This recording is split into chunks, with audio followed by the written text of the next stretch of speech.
Merry Christmas! Hello, folks. Welcome to the show. What's that? A double salute? Yes. Guess what? It ain't actually Santa Claus. It's me. It's Chris. And this is a special episode. This is an episode being broadcast not just to Comic Tropes After Dark, but also Comic Tropes. Folks, welcome. This is a live show. It's got a lot of parts to it, but what we're going to start out with is my top 10 comics of the year. And after that, we're going to have some news of the week, review some comics that came out, and do some drawing and just chat about what else is going on. How are you? How you doing? Let me get the banner going so that you can keep pace with what we've got coming up on the show, because it's a big one tonight. It is a big one. Welcome, welcome. Happy holidays. I hope we are set up for a good year ahead, but I'm very excited to talk about what, in my opinion, were some of the absolute best comics of the year. Now, at the end of the day, I want to point out this is two things. One, just one person's opinion, okay? So there's going to be some things missing that you think should be in there, and I get it, but this is just, at the end of the day, all I can do is share my opinion. And second, no matter where it is on the list, it ultimately just means it's a strong recommendation from me. And hopefully by getting this out before Christmas, maybe you'll consider getting a copy of one of these for yourself, for a friend or family member, digital, original, physical copy at the store, whatever it is. So let me bring up a little document here that I've got, and we'll get right into it. Yep, that's the thumbnail. Let's talk about it. And I'm going to start with things that I bet I would like that maybe could have been on this list, but I'm going to be honest, I haven't read them in 2025, okay? So I just want to say I respect all of these creators, and the premise for all of them sounds interesting. So yeah, I just listed 4 books that I'm really confident I would enjoy. I just haven't had time to read these. Kaya by Wes Craig, Batman Dark Patterns by Dan Waters and Hayden Sherman, Cartoonists Club by Raina Telgemeier and Scott McCloud, and then The Power Fantasy by Kieran Gillen and Casper Wingard. They all look really cool to me, but I haven't read them. So if you're like, those are great books, why didn't you include them? I wanted to point out that these are ones I've definitely heard of, just haven't read them yet. So a limitation of me being one person instead of a whole editorial team. And before I get into the top 10, let me have a little bit of coffee. Kohi o namimashou, kohi o namimashou. That's my new song when I'm excited about coffee. All right, number 10, DanDaDan. That is by Yokinobu Tatsu, and it has been my favorite manga that has new issues coming out in 2025. It's been one of my favorites throughout the past year. Why? In 2025, it is refocused on its lead characters, Momo and Okarun. And whenever the book does that, it's always at its strongest. It has some really entertaining supporting characters, quite a few. But when it focuses on the relationship between the lead characters and lets them be the heroes, I just think the book is at its strongest. The artwork, though, folks, next level. What is being done on an ongoing manga. The detail, the pacing, just incredible. It's funny. It is romantic. Very action-packed as well. Very action-packed. Strong recommend. Number 9. This came out towards the beginning of 2025, so it might have been easy to forget, but I think that this was an exceptional comic. Fortune and Glory, the musical. Yeah.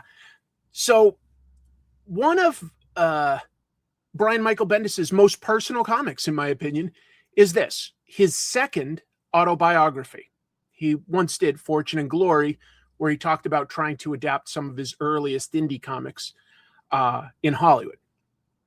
But this one focuses on how he was hired to help create the Spider-Man Broadway musical. Infamous disaster. I saw it in person. It was actually pretty awesome. I've got a whole episode about it on Comic Tropes. It is quite the story. And Brian Michael Bendis was there for a bunch of it. The artwork is by illustrators Bill Walco, and I've got notes here, Wes Dzioba. Anyway, it guides you through the story easily. It lets the story be the focus. It's just trying to tell a very clear story. It's hilarious. It's awkward. I hope you like cringe humor. It's also enlightening about both breaking into comics, which is a big part of this book.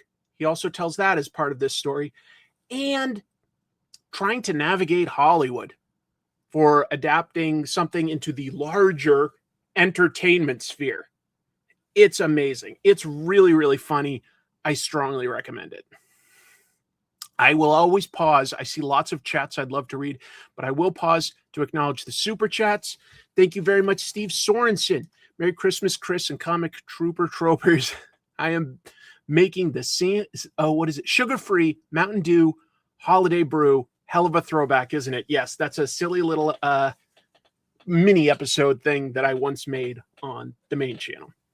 Thank you very much for the support. Appreciate you.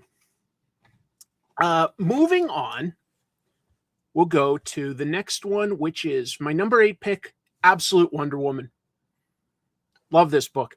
I think it stood out to me in 2025 specifically because it really did a lot to reinvent Diana, Wonder Woman herself, through storytelling that was steeped in myth, like lots of Greek mythology mixed in, striking visuals as well. I'll get back to that. Let me loop back. Writer Kelly Thompson built out the supporting cast this year, gave Wonder Woman some new challenges that tie into magic and mythology. I like that. I think that that's a strong element to build on with Wonder Woman. If I'm being honest, and I often am, my favorite part was the art. I think Hayden Sherman had an exceptional year developing their artwork. This book has especially wowed me beyond sort of the detail, the style, the storytelling decisions. Beyond that, there are decisions on panel layout and composition that really impressed me. Decisions that, as an artist, you're impressed with.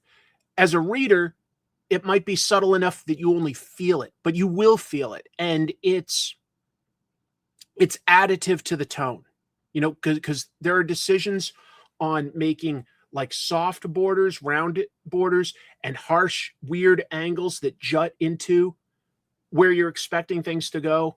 Very, very impressive storytelling decisions. Supremely impressive. And honestly, a very fun book. So that's my number 8. Another super chat. Whoa. I did watch the DanDaDan anime, and when we get to the news later, I'll be talking about it a little bit. So that's something to hang out for. And I see one of my friends here that has a great channel, West Coast Dave Enders, says, I just bought my first Sherman Wonder Woman page today. Stoked to see it in person. I hope you'll let me see it in person too. That would be really, really cool. I don't want to pause too much with acknowledging chats, but this is my friend Randy, and it has been flooding a lot, but it has been receding. And fortunately, no rats where we live. Chrissy and I happen to live pretty high up on a hill, so we didn't deal with that, although I did have quite a bit of a commute to work. Lots of washed out highways where I live. Anyway, going to keep moving. From Absolute, going to Ultimate. I think this is the first Marvel book I have on my list. Number 7, I put The Ultimates. And I think, just like I was talking about Hayden Sherman having a heck of a year as an artist, I think as a writer, you'd be hard-pressed to find somebody that accomplished as much as Dennis Camp. Because beyond this book, I'm sort of cheating here. I'm giving him some credit, too, for DC's Absolute Martian Manhunter and his creator-owned book at Image, Assorted Crisis Events. 3 wildly different stories and different storytelling.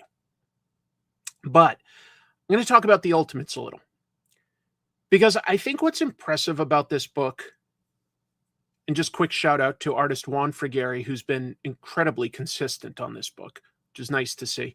Throughout the 2025 run, the Ultimates really showed me that it was about something, and not just good versus evil, superheroes versus interesting supervillains, which has its place and is entertaining. But the Ultimates really was about something, and that's what raises it to another level for me. I would argue that the series explored resistance against oppressive forces, used its characters and its world building to reflect on and highlight the importance of collective action, community resilience, and optimism in the face of authoritarian threats. I think that there will always be a time and a place for this. I think it's going to really hold its storytelling power. I really think that this is going to be an evergreen type of book. It wasn't sidetracked with events. It's going to close out with an event, but I think the Ultimates will really stand the test of time and be a book that you can come back to and just like read this great sort of 2-year story arc about something. Anyway, I loved it. I absolutely loved it. Some great character work. Really impressive. This represents the halfway point of my list. Although I've got a few little wrinkles to throw in here. But anybody that's been watching my channels for any amount of time knows that I am totally in the bag for the team of Ed Brubaker and Sean Phillips. They are just my personal favorite team of creators. What they do, it always hits for me. It always works. But this year was fun because after at least 5 years away, they returned to the world of Criminal, which is an interconnected series of narratives, just characters that will sometimes be a background or supporting character in one story, will all of a sudden be the main character in the next story. So that's how it's all connected, but it isn't all chronological. You can jump forward and back in time too. Each arc is just its own story. It's great. It's crime. I love crime comics. I just think that it's a medium, a storytelling medium that really works well for the pacing of crime stories. Anyway, so this team, they returned after quite a long break to Criminal. And the Knives was cool because it was maybe, I think it was anyway, a little more personal than some of the previous stories because it took a formerly supporting character and made him the main character. And this guy is a comic book artist. And now his comic is getting adapted into a big budget Hollywood production. So there's the crime story that I'm not going to get into because I don't want to give away a twist. And then there's the meta aspect of just sort of what Brubaker and Phillips are currently encountering to some degree, adapting Criminal to an Amazon Prime TV show. So there is a meta level to it.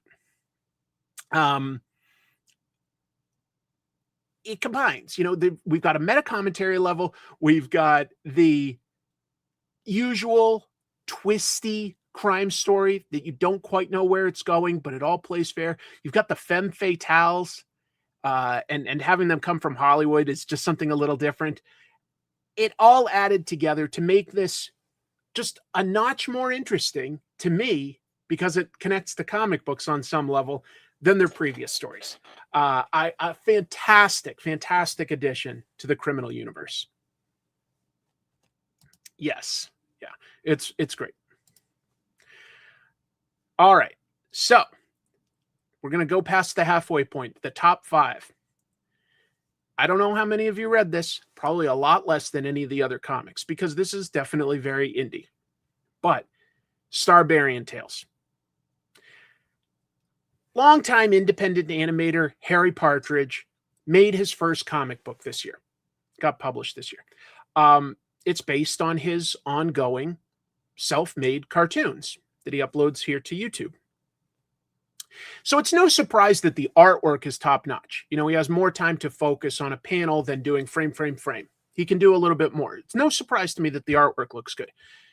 It's full of dynamic shots. He understands that stuff. He understands composition, like how to lead the eye. He understands all that because he's been making cartoons for years. Similar set of skills to some degree.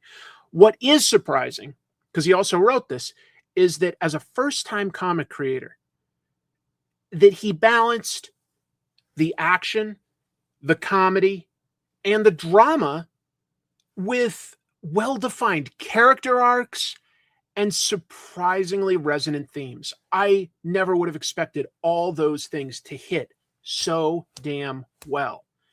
Super funny, also emotionally rewarding, which I just did not see coming. This was a comic that I went into hopeful because I like Harry's work. But I was blown away by how much better it was than I was even hoping for. I would consider this a humongous success. It's not the easiest book to get right now, but I'm pretty sure that Harry is looking into publishing and distribution to get it out there again. Really, really good. Yes, the Harry Partridge. Yep, very, he's incredibly talented. And this book is just so much better than you would expect out of somebody that's making a comic for the first time. Very, very good. What else do we got?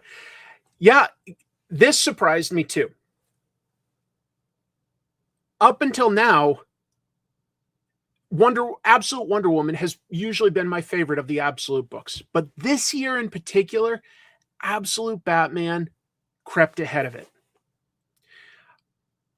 And there's a bunch of reasons for that. So we've got writer Scott Snyder, and he's giving us a Batman that we mostly recognize as Batman, but it's also very different. And that keeps it fresh. Lots of differences. This Batman is smart, but of course he's more of an engineer than a detective. So he thinks differently. He has access to different tools. He isn't rich, but he's very cunning, and he finds new ways to get the resources that he would need to be a crime fighter. Best of all, the tone. The tone is body horror. And I don't think that's something that's explored a whole lot in superhero comics. Maybe the Hulk, right? But who else explores body horror? You could do it with certain characters like Iron Man. I don't think that like writers generally lean into that aspect. But this is body horror. You got Mr. Freeze this year. You've got Bane. You've got Joker. And they're all perversions of what you can do to the human body. It's very disturbing stuff. And then on top of that is how disturbing Bruce Wayne himself can be. He gets incarcerated for an arc this year. And he uses his actual body to fight his way out. He, for instance, rips teeth out and puts them in his knuckles to fight his guards. He doesn't eat so that they have to insert a feeding tube, but that's just so that he can spray them with his own gastric bile, acid, the body's acid. He squirts at them. It's so over the top. It's so over the top, but it's also pretty horrific. And that's different, and I like it. I think that artist Nick Dragotta, the main artist, he paces Absolute Batman differently than a lot of other superhero books. I think it's got more in common with how a lot of good action and adventure manga is paced. That could be a whole discussion. Maybe I'll make an episode about that at some point. We also got this year a one-shot story by Daniel Warren Johnson that I think is honestly incredible, where Batman runs roughshod. Should I go back to doing my ran roughshod character? Nobody wants that. He just runs roughshod over a bunch of white supremacists. He's breaking their bones. He's giving them pile drivers into the ground. It's over-the-top violence and chaos. It's an action orgasm. It is really, really fun. It's a delight. So do know going in, it's over the top. It's beyond what's realistic, okay? but it's a little different because it also mixes in horror. And I don't think you get that in a lot of superhero books. Very memorable. All right, next up. This is the book that I chose as my best horror comic this year, but for best top 10 of the year, it's going to be my number 3. And it's Beneath the Trees Where Nobody Sees, Rite of Spring, the sequel series. Patrick Horvath had a sleeper hit with Beneath the Trees. But what a year he's had this year. Beyond this sequel series being even bigger, I would argue, he did storyboards for the movie Weapons, which was a big hit. So he's had a great year. And we're going to talk later in the news. He's got a new project coming up that was a nice surprise. Yes, hit the thumbs up button. I love that. So why does this work? You know, it's a sequel. Usually sequels are diminishing returns. Usually. This is an exception. So if you haven't read it, it's a cat and mouse story about a serial killer trying not to get caught. Kind of like Dexter, okay?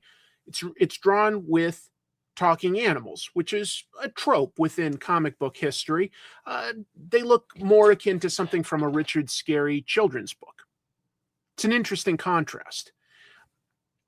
Sam, the character we're seeing here from behind, is the serial killer in question, and she hides in plain sight, living in a quiet suburban neighborhood, and she sneaks away to the city to do her killing. Very careful, very careful. But the first series had a very definitive ending, and you're like, well, where would it go from there other than repeating itself? Well, that's what makes this sequel so clever. The sequel series, Rite of Spring, is set in the early 90s, specifically, in an era where the internet is really coming into fruition and people are connecting in new ways. That sharing of information actually shrinks Sam's world because now people are sharing details about missing people that before just sort of went away in the local news. Incredible. Gavin, always nice to have you here. You show up in the news tonight. Gavin's had a great year as an artist. So Sam's world is rapidly shrinking. And I think that they've got some really nice, interesting background metaphors to highlight the shrinking world because, you know, in their small town, there's big box stores like, you know, something that's like a Walmart or a Costco, and it's forcing some of the wildlife into their town. But that's such a metaphor for how the internet sort of made us more connected, but also brought things much smaller, much smaller. It's a surprisingly apt metaphor. Sam becomes more scary to me in this book because beyond being a serial killer, she is in the process of corrupting an innocent woman who is searching for her missing brother. And Sam is very, very cold and calculating and patient, and she is just setting this person up to potentially become a killer herself, maybe for the right reasons. But I think that that's the only thing more horrifying in a way than killing somebody would be to turn somebody that's innocent into a killer as well and ruin them. Very, very impressive book. Very impressive book. Works on a lot of different levels. Strongly recommended. Number two, I chose Spectators by Brian K. Vaughan and Nico Henrichon. They previously worked together on the great graphic novel Pride of Baghdad, if you ever read that. Very different story here, though. This is a very explicit, and I mean that in every sense of the world, meditation on humanity's dueling impulses, procreating, that's the nicest way I can phrase it, and fighting. Also, again, the nicest way. Those are our two impulses, I think, when you look at it. You know, we want to bang and we want to kill the other guy. These are the things we do. These are our impulses that we sort of try to balance. So it follows a modern day woman and a cowboy from the past as ghosts. Okay, they're unable to interact with the physical world. There's no ghosts, you know, pushing a penny or talking through a spirit medium. There's none of that. All they can do is passively observe. They are the spectators in question. It's set in the future, and they're reduced as spectators. This world seems to be close to destroying itself. People are angry. Governments aren't getting along. People are making stupid decisions. And these voyeurs, that's what they are. They're voyeurs. And we are voyeurs because we're watching it all through them. They observe and discuss their thoughts on what it means to be human, all while searching for the thrills of watching strangers bang. It's incredibly honest and powerful. It talks about a lot of really amazing stuff. Really incredible. So before I get to my number one, let me pause to throw out some quick honorable mentions. Okay, I don't have a lot that I want to do. There's so many books that I could have easily made this 20, 30, maybe as many as 50 great books. I really could have. But here's some others that I do strongly recommend. Ginseng Roots is a deeply personal story for Craig Thompson. You may have read his books like Blankets, Habibi, Goodbye Chunky Rice. He's good at making you feel something emotional. But this is another autobiography. It's about how tough it was growing up picking delicate ginseng in Minnesota as a kid. He and his family worked on a farm. It takes its time telling you about Craig, his family, their relationships, how he got into comics, like how he was interested, in comics, and the important role that both farmers and ginseng itself play in society. Pretty great. It came out as a graphic novel this year. Transformers. It wrapped up its 2-year story arc that Daniel Warren Johnson wrote. This year, the art on that was by Jorge Corona, which is incredible. Very pleasing action series of good versus evil. Really just nailed it with believable characterizations.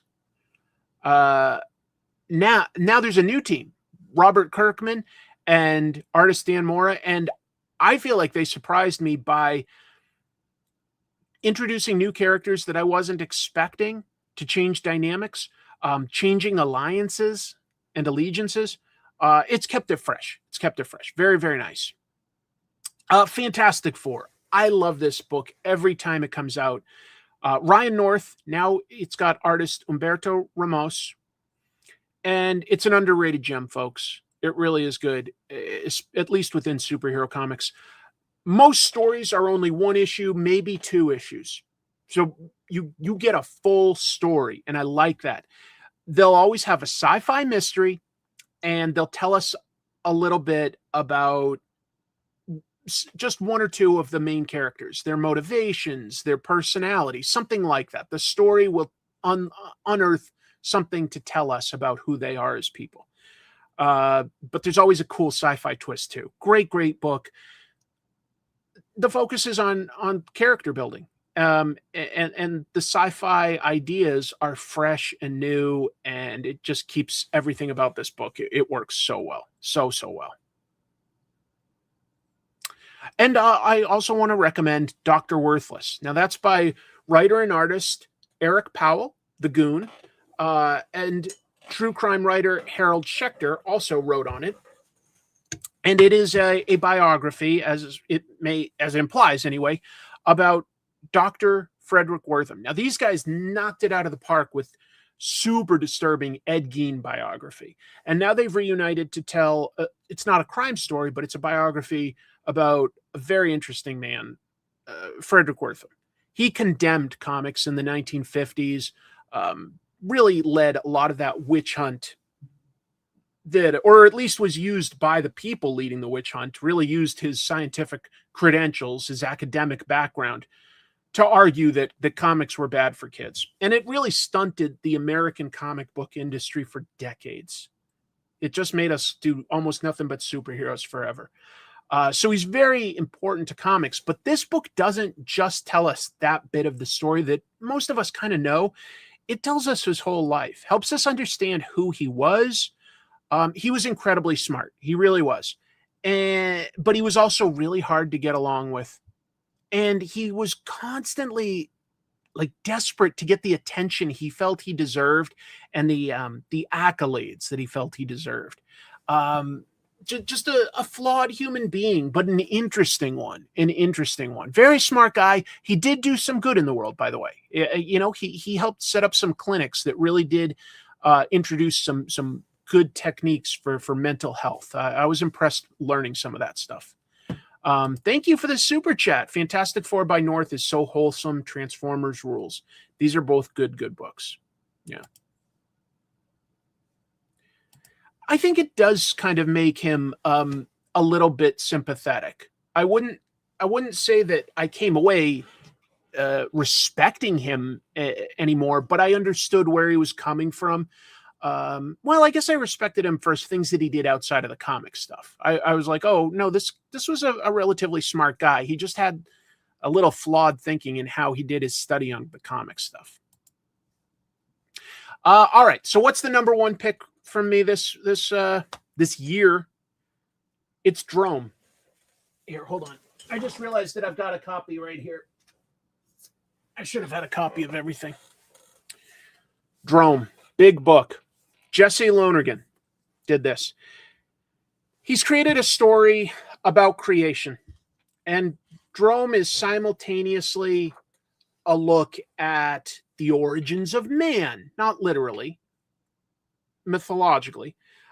He's created a new mythology that also sort of shows us how similar almost all religions are at their core for creation myths. They really mirror each other. The story itself, it's told with minimal dialogue, and it allows the artwork to tell us about good versus evil, about what might lie between those two. It gives us action. It gives us betrayal. It gives us romance on some level. What's especially impressive about this book, beyond the story, beyond the captivating art, the colors and the layout.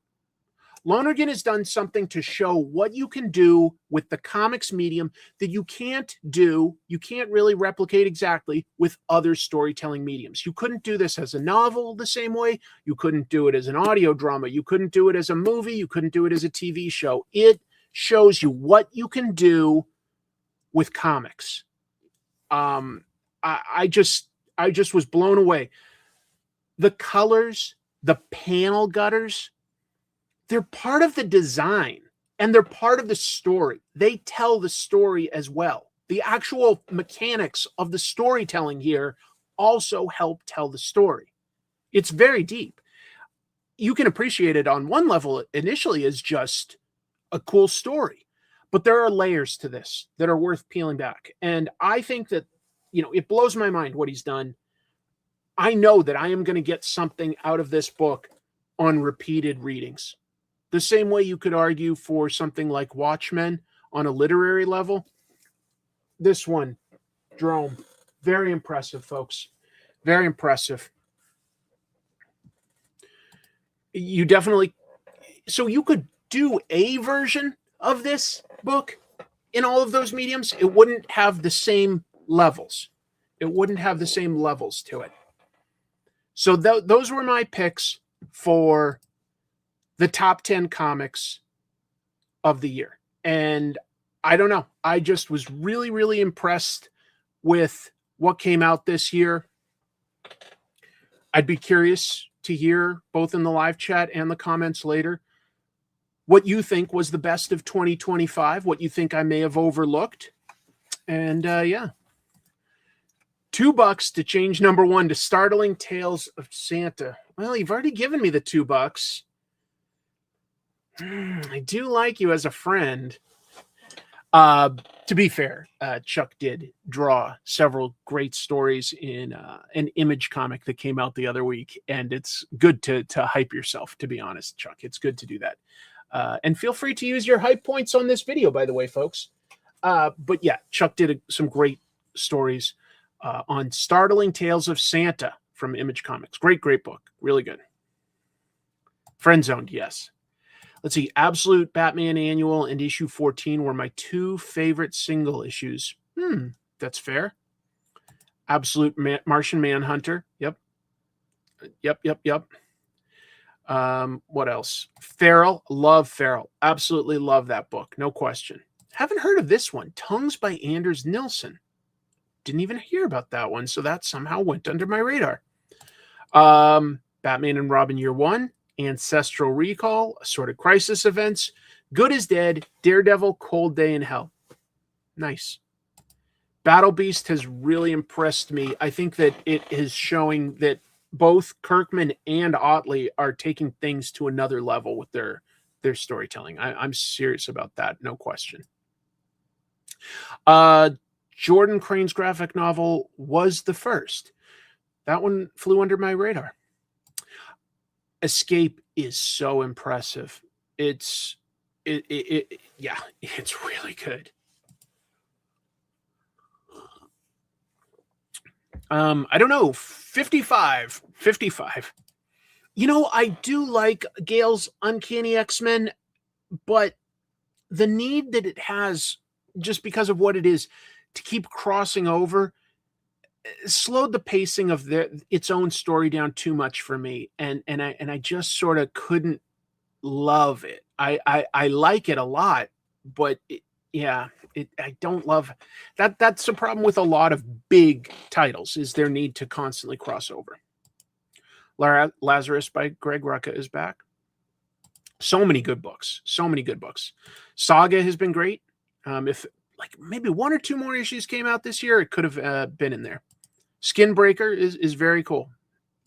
Nosebleed by Derek Jones. Okay, I want to look that up. A lot of people have been talking Assorted Crisis Events, and I do get it. Dennis Camp had just such a year. Hulk, yeah. I like Infernal Hulk right now. The last two issues have been great. You read The Deviant by James Tynion IV. I've got some James Tynion news that we are going to get to.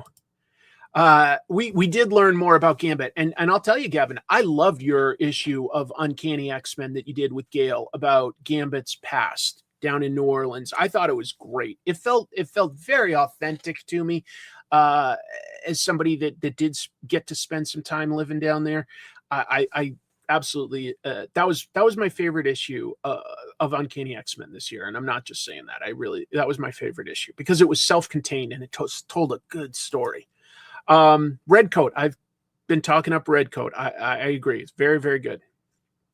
Let's see. What's your best advice to read for longer stretches, as I have the attention span of a goldfish? Well, find the pacing that works for you. That might mean waiting and reading a big chunk in a trade paperback or a manga tankobon. Or it might mean finding those issues that I was talking about, like Fantastic Four, that tell a complete story in one issue. So you're going to get that closure every week. It's really nice. Kamui by Drawn and Quarterly, sure. Trans History, I've heard good things about that book. I know it got some award nominations. Eden, nice to see you. Favorite Christmas episodes? Do you mean of comics, or do you mean of TV? If it's comics, I will say that some that stand out to me are on Patreon. I did a dedicated episode this month for my patrons about Hellboy and Underground Christmas. I also think that there's a great Uncanny X-Men issue with Kitty Pryde all alone at the mansion, running away from one of the brood. That's good. There's I think it's called The Silent Night of the Batman. That's a very emotional, classy one. There was a good issue of Starman. It might have been something like 21 by James Robinson. It's hard to remember for sure. You guys keep doing great recommendations, but if I keep reading them, I'm not going to be able to keep going with the show. But I wanted to mention this. This episode is sponsored, and it's sponsored by Dynamite. So they have something to share with you that I helped put together. Let me share that real quick. Archie Andrews has seen a lot since he debuted. You probably heard it, but I don't know if you saw it. Years ago. Everything from Alien. Start over. Archie Andrews has seen a lot since he debuted almost 85 years ago. Everything from aliens to vampires to witches to gun-toting vigilantes, even a zombie apocalypse. And now, thanks to a collaboration between Archie Comics and Dynamite, he's about to meet Ash Williams in the Army of Darkness. Hi, I'm Eric Burnham, writer of Archie Meets the Army of Darkness, a 5-issue miniseries debuting in February 2026. It features Ash relocating to Riverdale to try and escape the horrible curse that forces him to face off against the forces of evil, the Army of Darkness, wherever he goes. Obviously, he's going to fail miserably because if he didn't, we wouldn't have much of a crossover. The Deadites will descend upon Riverdale, and it's going to be up to Archie and the gang to help Ash push them back to hell. We've got a great art team on this book. Bill Galvin, classic Archie artist, is handling the interiors. We've got a murderer's row of fantastic variant cover artists for your collecting pleasure. And we've got gallows humor and dad puns. That's what I'm bringing to the table. First issue, February 2026. Talk to your local comic shop or wherever you get your comics to pre-order by January 14th. And we'll see you in Riverdale. Or as Ash would say, come get some.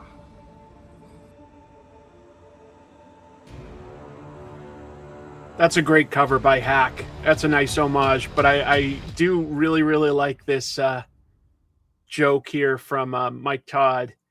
Let me just, yeah. So hopefully that was kind of fun. I think that looks like a blast. I'm serious. I think that I just want to shout this out. Archie of Darkness. That's not bad. That would have also worked. I like that. Archie is surprisingly resilient, can work in more stories than you would think. He has had some crazy crossovers over the years. And we've got some Archie news tonight. So, tell you what, we're pretty far into the show, but I think it's time to switch over to the news of the week. So let's do that. We're sitting on top of the story of the century here. Put an ad on the front page. Cash money for a picture of Spider-Man. He doesn't want to be famous, and I'll make him infamous. Hi guys, this is April O'Neil from Channel 6 News, and I am here in beautiful New York City.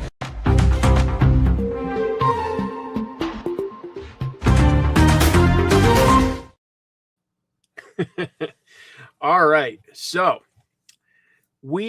I love doing news. I highlighted the wrong thing. Yes, I do news. Thank you. I enjoyed having my sister co-host. That was very fun. All right. So first up, this is hilarious to me. Who here remembers Gareb Shamus? Anybody here read Wizard, the Guide to Comics back in the day? All right. So comics writer Joanne Starer first pointed this out to me. She's great, by the way. She's written a lot of comics that I really enjoy. All right. Anyway, she shared that former Wizard CEO Gareb Shamus appeared on Bravo's reality show, The Real Housewives of Beverly Hills. Didn't see that coming. Didn't see that one coming. I've got a clip for you folks if you're patient. So some of the ladies on this show, I have no idea who they are because I've never watched this before. I watched the show to find this moment. But anyway, they set up a speed dating event for some of their friends, the ladies on the show that I guess are now single. Because I was like, wait, they're called Real Housewives. Aren't they married? But apparently maybe at one point they were and now they're not, but they're still on the show. Something like that. Anyway, so they had like 10 guys that were like entrepreneurs. Like one, they said it was a comedian. I'd never heard of him. One was like real estate guy, etc. And Gareb is there, not looking like the coolest guy out of this. Anyway, he was very awkward. And he seemed to vastly exaggerate, if not outright lie, about his accomplishments. Let me show you. I can't show you the actual full clip because then it'll get claimed. But I've got a little bit of audio with the screen grabs that Joanne took. Okay, so bear with me. I'm going to show you something from the show. This is a quick clip. I started Comic-Con. So if you're ever into superheroes. No. Oh. I can't. Were you like a big comic fan Yeah, as a I grew child? up collecting sports cards and comic books I as love a kid. sports cars. What kind of sports cars are we talking about? Baseball, basketball, all the cars, great. excuse me. Yeah, oh yeah. CARDS, yes. Ouch. That was basically the extent of his appearance on the show. He did not seem to impress the ladies. Yeah. I don't know what he's talking about. I created Comic-Con? when he was at Wizard, he bought a few Comic-Cons and branded them Wizard, but I don't know how you could even construe that in any way as creating Comic-Con. So yeah. Oh, you started Marvel Comics? I was wondering who did that. Yeah, they've been pretty successful. But it got to me, I literally think I cringed a little and like curled up when he goes, I collect sports cards, and she's like, oh, well, I do like sports cars. He's like, cards with a D. Oh, brutal. Oh, no, that was pretty awkward in my opinion. But look, the show probably edited it to make him look like that. I mean, I'm sure he had at least some moments where he was having a normal conversation. I don't know. Thank you for the super chat. Yes, I agree that it's possible they edited in the worst thing that they could do for him, but it made me laugh. It made me laugh, but it also made me cringe. I just thought I'd kick things off with that. And then we'll get into some more normal news. Yeah, roll that beautiful bean footage. I have after I showed it. Good job, Chris. Alias. So there are things that make me feel like I am turning into like the skeleton at the end of Indiana Jones and the Last Crusade when he drinks from like the fake goblet and instantly just becomes dust. That was this moment. Alias, which stars, Private Eye superhero Jessica Jones. I like that character. It's going to celebrate its 25th anniversary next year. 25 years? Oh my God. Originally, this is a character that was created by Brian Michael Bendis and Michael Gaydos. One of the better characters Marvel has gotten in the last couple decades. Anyway, Marvel's launching a 5-issue Red Band series by Sam Humphries and Geraldo Borges, who I really like his work on the Mad Cave Dick Tracy book. He's a good artist. And he also did, I want to say No One for the Massive Verse. Original cover artist David Mack is returning to do new covers. It's good for a sense of continuity. The story is going to follow Jessica teaming up with the villain Typhoid Mary to investigate some grisly murders. And she also has to balance that with the public scrutiny she now has because she is the wife of the mayor of New York City, Luke Cage.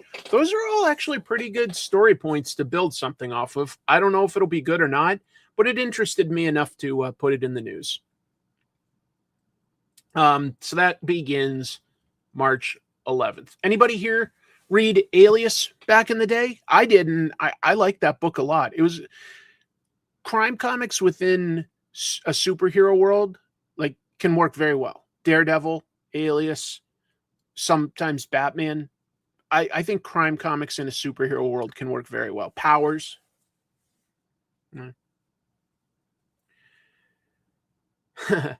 Look down here. What's this? Well, Marvel and Penguin Random House, just to begin with, they're not going to participate in Free Comic Book Day this year. Instead, they're going to be part of an event called Comics Giveaway Day, which sounds like the AI got a hold of the idea and just was like, this is what you mean. And we're like, yeah, sure, close enough. Comics Giveaway Day. It is also scheduled for the first Saturday in May. So we are getting both Free Comic Book Day from some publishers and Comics Giveaway Day from other publishers. It's just branding. It's the same idea. Free comics for the comic shops. It's just run by two different organizations.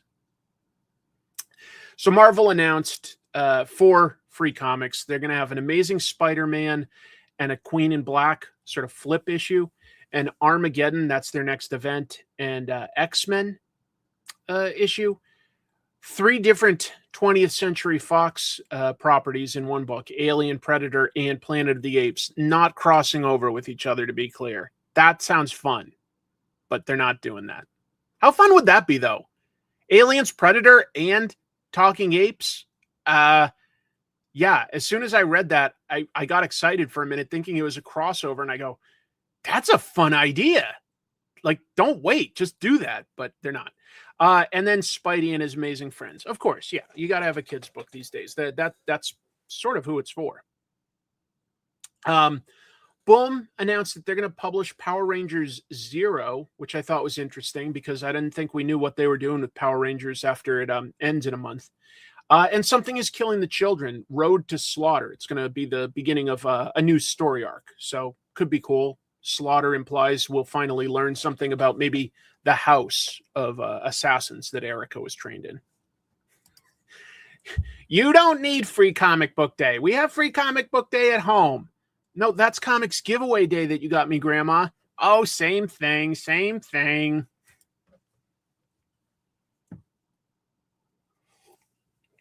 Dark Horse will publish an Avatar and Minecraft flip book, and He-Man and the Masters of the Universe and Dungeons and Dragons.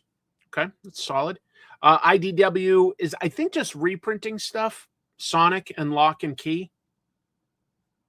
They've also got books by Kodansha, including a colorized version of Blue Lock. That's a little interesting. Ignition Press, they're new. RH Children's Book is Random House's, Penguin Random House's comics for kids. 10-Speed Press, Tokyo Pop Webtoon. Yeah. Will the original issues of Alias go up in price and become more collectible? Yeah, for like this week. And free comic book day will still happen, just to be clear. They've so far announced the publishers AWA, Mad Cave, Vault, Titan, and some others. Not bad. Obviously not the same scale that it used to be. Obviously not. But it's under new management, isn't it? So I don't know what DC is doing yet. I'll keep up to date and let you guys know once they share. Let's see. We'll have to get 3 free comic book day books and 3 comic giveaway books. I guess something like that. Not crossing over. 2 separate books that they're producing. 2 separate books, to be clear.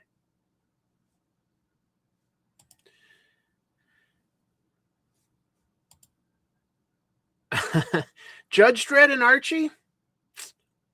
I mean, if Archie can cross over with Predator and Punisher, I guess he could cross over with Judge Dredd. And we could, if that would be interesting, because Judge Dredd, while it's British, is set in America.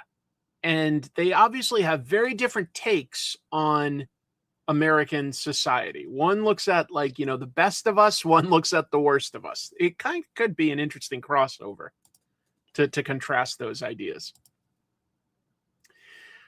This is a heartwarming story, folks. We kind of thought that it was going to happen, but it has happened this week. This is good news. This week, the New York City Council, they had the vote in front of them, and they voted. They approved it.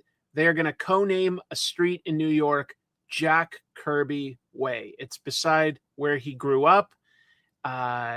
Just really nice to know that, like, there'll be a sign like this permanently to honor the King of Comics.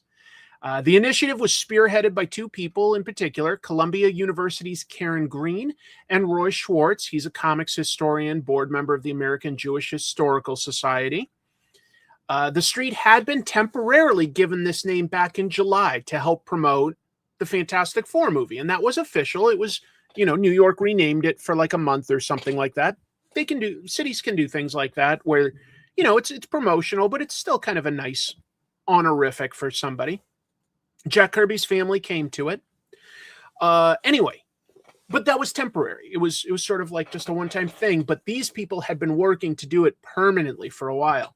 And so now we've permanently got a long city block named after the King of Comics. I probably started almost an hour ago. It was just for the release of the movie. Yes. And now it's going to be permanent. So there will be at some point, they haven't decided when, because this week is when they approved this initiative, but there's going to be an unveiling ceremony. I will not be surprised if some of Jack Kirby's family is there again, some of his granddaughters, maybe grandson, we'll see. And it's at the intersection, if you want to look it up on a map, of Essex and Delancey streets on the Lower East Side. And that's really close to where Jack Kirby grew up. The Lower East Side in like, the 20s and 30s and stuff was kind of slummy. It was a very low income district. Families sometimes sharing a flat and street gangs and stuff. He grew up in a rough neighborhood. It's definitely gentrified a lot now, but it's just really nice to know that, someday some kid's it's going to happen at least once. Someone's going to say, who's Jack Kirby? Like they're going to see a sign and go, who's Jack Kirby? And they'll find out. And that's really, really cool. He deserves so many more accolades than he has. The amount of, I think that you have to give Siegel and Schuster the most credit for what comics are, because without Superman and how popular it was, I really don't know if comics would have sort of formed the same way. So you give that. But after that, the sheer number of characters and great stories, I kind of feel like Jack Kirby's second most important person in comics of all time. It's just some high-level thinking. Anyway, just wanted to share a happy story that came across this week. Here's a funny story, okay? Here's a funny story. Jim Lee got us all good, okay? Jim Lee posted this variant cover for DC's upcoming Superman Spider-Man crossover next year. And fans were critiquing how he illustrated Spider-Man's hand. I totally get what he was going for. Spider-Man, Ditko always drew him, having like little weird hand positions. That was kind of how Ditko drew, but it fit the character. It made him feel a little like arachnidy. I get it. And so I get what Jim Lee's going for, but I'll be honest, that does look awkward to me. So I get why people were talking about it. Okay. So this week, Jim Lee had some fun with that. He posted this to his social media accounts. It has come to my attention from our assistant to the regional manager, not assistant regional manager, that there was an issue with how I drew the hand from my Superman Spider-Man crossover variant cover.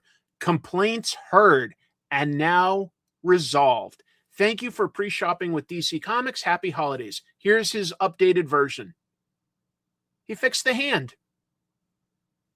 He made it look the way people wanted it to look.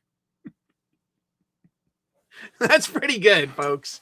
I love hearing that Jim Lee, who's probably a very busy guy, had the time to react and make that adjustment as a joke. I go, good. He's not compromising his artistic intent. He's saying, yeah, I know what I did. It could have been this. It's funny. It's very small. It could be corrected, but it's not even that important. Yeah, Superman's hands. If you want to look at these, it looks like we did put it through, Gemini or Nano Banana or whatever. So he fixed these hands. He just didn't call attention to these. I love that he's got a sense of humor about it. I love that. I did not know that he had like that kind of a sense of humor. I don't know Jim Lee at all. This tells me he's got a pretty good sense of humor. That's pretty good too. Yeah. Hush 2 was going to finally come out in like March, like 7 months late, but it's been pushed back another 2 or 3 months. Just wanted to share that. It's not quite news, but it is something funny worth sharing. Brainiac stuff, just a little bit, but the DCU shared that actor Lars Ettinger, and I don't know him, maybe some of you do.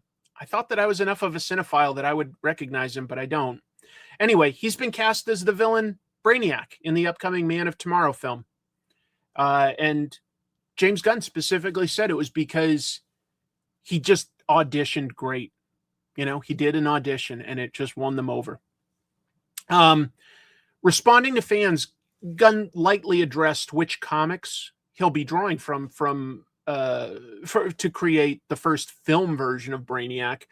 Here's his quote. I love aspects of many versions of the characters from the 1950s Binder stuff to the surprisingly scary Wolfman stuff, Marv Wolfman, to the animated versions, and up through the truly creepy and wonderful current Absolute Brainiac.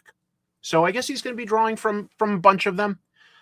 I was the right age that when Marv Wolfman reimagined Brainiac as this sort of metal skull monster, I was like, I thought that was the coolest, creepiest interpretation of the villain. I've since come around to kind of liking just the classic bald-headed green super genius. But I had a real fondness for the sort of Terminator-esque version in the 80s. I really liked that version. Anyway, just wanted to share that. It's nice. You also like that one? Yeah, I always wanted, when I was a kid, I wasn't reading comics, but they did have commercials for both Superpowers from DC and Secret Wars from Marvel. They had actual commercials for those things. And I'd seen, like, I guess some cartoons of both of them, and I wanted some of those action figures so badly. I never had one. I never got one. And I know now I could probably get them, but, you know, at this point, it would just probably sit on a shelf in its box. But I really, like, as a kid, a couple of my friends had Superpowers and Secret Wars figures, and I sincerely thought they were so cool. I really did. All right, moving on. This is badass. DC confirmed that after their DC KO event ends, that on March 4th, they're going to launch 3 new titles. That's going to represent the second phase of their all-in initiative. That's just sort of the branding for being overseen by Joshua Williamson and Scott Snyder. And they're going to call the second wave Next Level. So we've got Lobo, which we already knew was by Scotty Young and Jorge Corona, but they've also shared some cool variant covers. It looks great. Scotty Young, just the writer, by the way, not the artist. Jorge, what a perfect artist for it. To go from Transformers to Lobo, I'm so happy for him. It's a great fit. Greg Rucka returning to Batwoman. I don't think any of us had that in the cards. Had a really acclaimed run on the character. 10 years later, he's back on Batwoman and joined by artist Danny. I think she's from Greece. She's incredible. She's so good and unique and detail-oriented and has a great, what kind of a style do I even want to call it? I don't know, but a great style. And we've got Deathstroke the Terminator, and I don't think we knew the creative team on this at all. Tony Fleeks is going to write. Big fan of what Tony's been doing with everything from Local Man to Feral. And Carmine De Giandomenico. And I'm sure Carmine's done something else at DC before getting a high-profile title, but that artist is new to me. Anyway, I think it looks cool. Really exciting artists and writers all around. Like, these are 6 people that excite me. It isn't just because the characters, I like characters, but I'm past wanting to follow a character. I have long been, to be honest, somebody that follows instead artists and writers that I like. And if they work on a superhero comic, I'm willing to give it a shot. But sometimes she does, yeah. Yep. Oh, no, I didn't catch that. A teaser for the Beauty came out, huh? Nice. Anyway, yeah, exactly. They're working from creator pitches instead of sort of like an editor saying, hey, we need a new Robin book. Who've we got? You know, we're getting people that are excited, I think, to work on these. And there's another DC creative team that I'll be announcing not announcing, but sharing with you in a moment. But this is interesting. This is, I think, not intended to be news, but it kind of became news. Absolute Batman writer Scott Snyder teased the introduction of villains that he co-created originally with Greg Capullo. the Court of Owls. Definitely one of the better villains from Batman in the last, couple decades, really. Yeah, very, very cool. Anyway, so there was a signing at Midtown Comics this past week, and TikTok user 2023 Tyler Weld, I hope I got that right. Anyway, he's shown asking if the Court of Owls could appear anytime soon in Absolute Batman, and Snyder replies, keep an eye out for issue 17. And I don't know if Scott necessarily was completely aware that that was recorded and put out into the world, but it was. And so it's not a secret. It's out there. The Court of Owls, if you haven't read them before, it's a secret society that operates in and controls Gotham. Having like an organization instead of necessarily a single individual, I think it's quite an effective idea. Quite an effective idea that ties into Gotham as a character.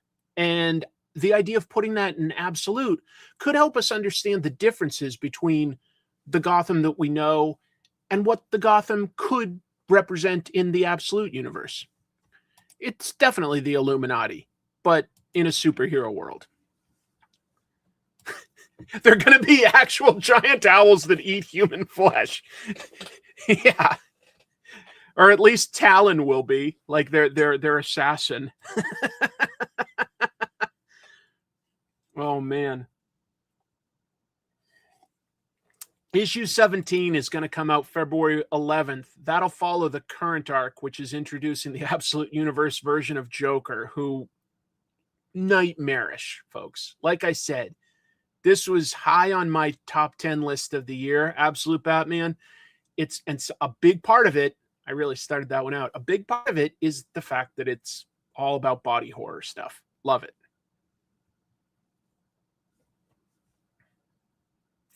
Look at this new creative team on a book. In March, issue 31 of The Flash, not doing a reboot, just a new creative team. I'm all for that, by the way. All for that.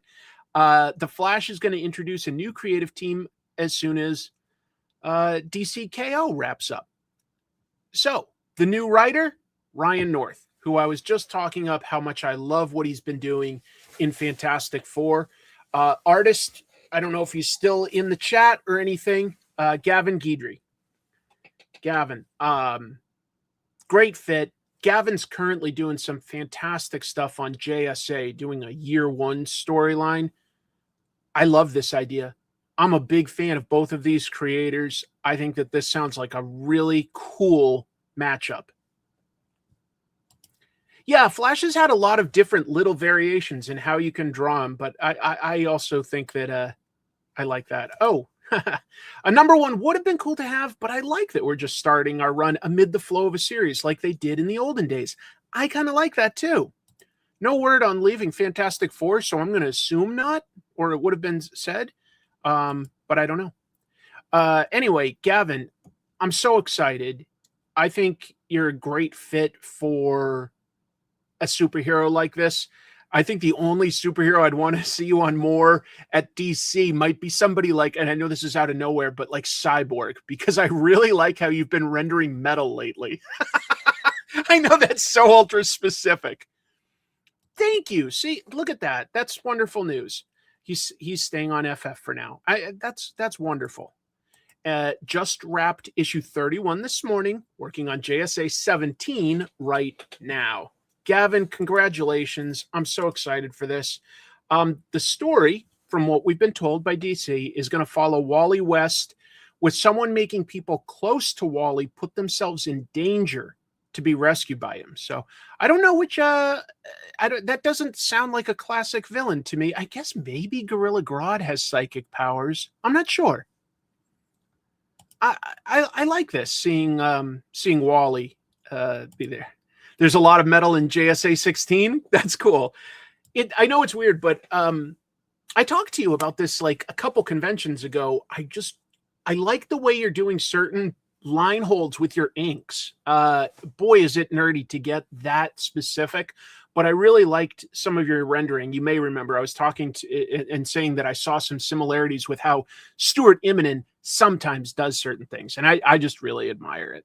I think you've got great eye for action.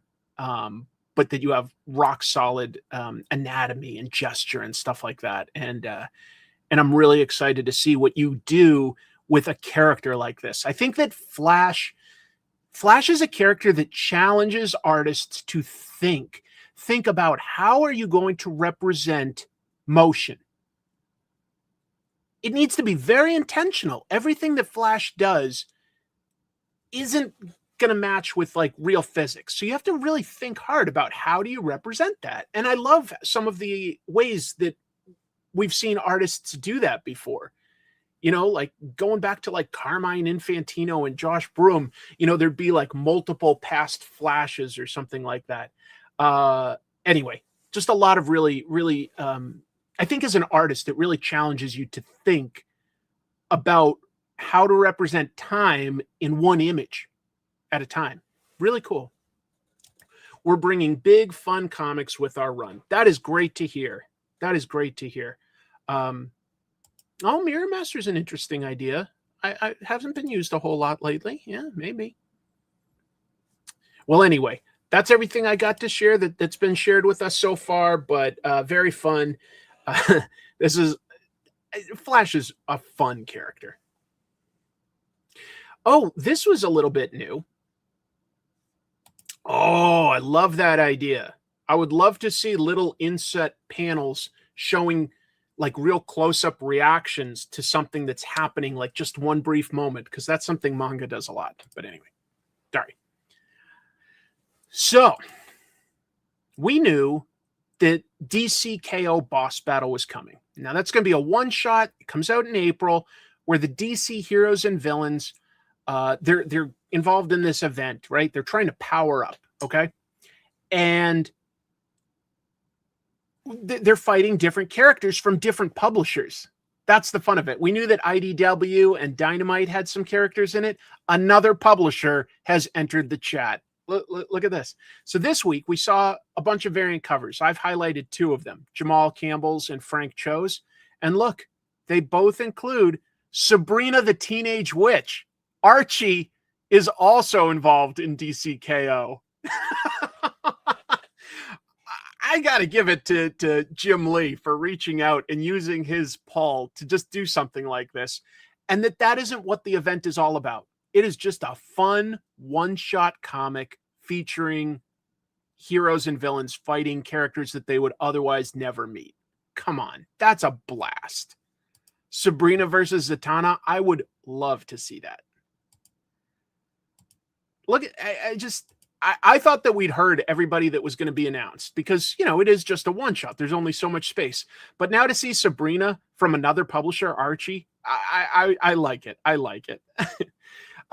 She's going to join previously shared characters. We know from news that Annabelle, the killer doll from the movies, the Conjuring movies. We've got Sub-Zero and Scorpion from Mortal Kombat. Samantha Strong, who I was talking about from Beneath the Trees Where Nobody Sees. Yeah, the Talking Bears serial killer. We've got Red Sonja. We've got Vampirella. We've got Homelander is going to go up against Superman. Homelander against Superman.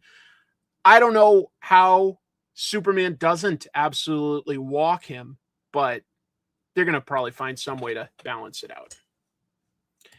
Oh, if I had to balance that, well, you know what I would do? I would say this. I might give it to Sabrina, and here's why. Sabrina was born a witch, whereas Zatanna technically trained as one because her father was also, you know, like a wizard. So I'd say that natural affinity to magic might give Sabrina the edge. Oh man, yeah, let's throw in Tarot too. Flaming Carrot and Ambush Bug. Oh, who even knows what's happening right now with the Warner Brothers sale? But the latest news was that even though Paramount was trying to do that hostile bid, it looks like that's being rejected right now by Warner Brothers, and they still want to go with Netflix. I would say that's the lesser of two evils for like what would happen with the comics, but we will see. We will see. Anyway, I thought that was just pretty funny to know that an Archie character is showing up in this. Let's talk about some AI stuff. Nick, you missed the ad earlier for Archie Army of Darkness, which my friend Mike in here said it should have been called Archie of Darkness. And I was like, oh, that is a good title. Archie of Darkness is pretty good. But anyway, Nick Barucci, folks, from Dynamite. But yeah, I'm excited to see your characters in DCKO. All right. So let's talk about this. I don't know what to make of this. I'm just going to tell you what was shared. So this week, artist Sean Northridge shared a thread of panels from AWA's Ultimate Oz universe, The Lost Lands, which is illustrated by Mike Deodato Jr. Longtime comic book artist. Worked on a lot of popular comics over the years. But Northridge accused, and he has some receipts to indicate his argument that maybe he's using AI. And I don't know, it is kind of strange. So many of the panels do show inconsistent details of characters. For instance, the Tin Man. I didn't show it here, but the Oz skyline.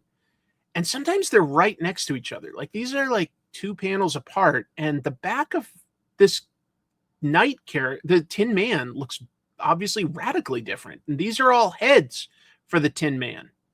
And I gotta say, it doesn't match very well. But that doesn't necessarily, it's not conclusory that means AI. It isn't. I mean, if it was, we'd be going back to like 1960s comics and going, hey, the artist drew this character with 6 fingers, you know? I mean, things happen. Things happen. Despite these inconsistencies, what happened was the Comics Beat, reached out to Deodato for a comment. And he said, quote, "There is no AI-generated art used in Ultimate Oz universe. The artwork is entirely created by human artists using standard professional digital tools in the same way comics have been made digitally for years. I've been drawing comics professionally for decades, and this project is no exception. It's all handcrafted work, guided by experience, storytelling, and artistic intent." The Beat followed up, and Deodato pointed them, or as I apparently typed it out, to his Instagram page, where he has a lot of process videos showing, and I have no question that Deodato can draw. You know, he's been drawing a long time. But I think, you know, we do know that he uses reference. I mean, if we go to the infamous Sins Past Spider-Man books that he drew, I mean, when you see his version of Norman Osborn, that's clearly Tommy Lee Jones, right? Like, there's no question. He used reference there, and that's fine. But none of the videos that he posted are about the panels that he got accused of using AI in. So I don't know that it's like, you know, he quite cut off the criticism. I'll be honest. This one in particular just like strikes me as going like, well, wait a minute. Like, you know, did you have a design for this character or not? Like, how do you draw it this differently? I don't know. I have heard that before. Like, in fact, like I remember before the internet was what it was, people used to say Deodato was the name of a studio of artists. But there is one guy, I guess he uses artist assistants, which they do, of course, in manga. And I'm surprised sometimes that American comics don't use assistants more to keep up with production demands. Like, but I don't know.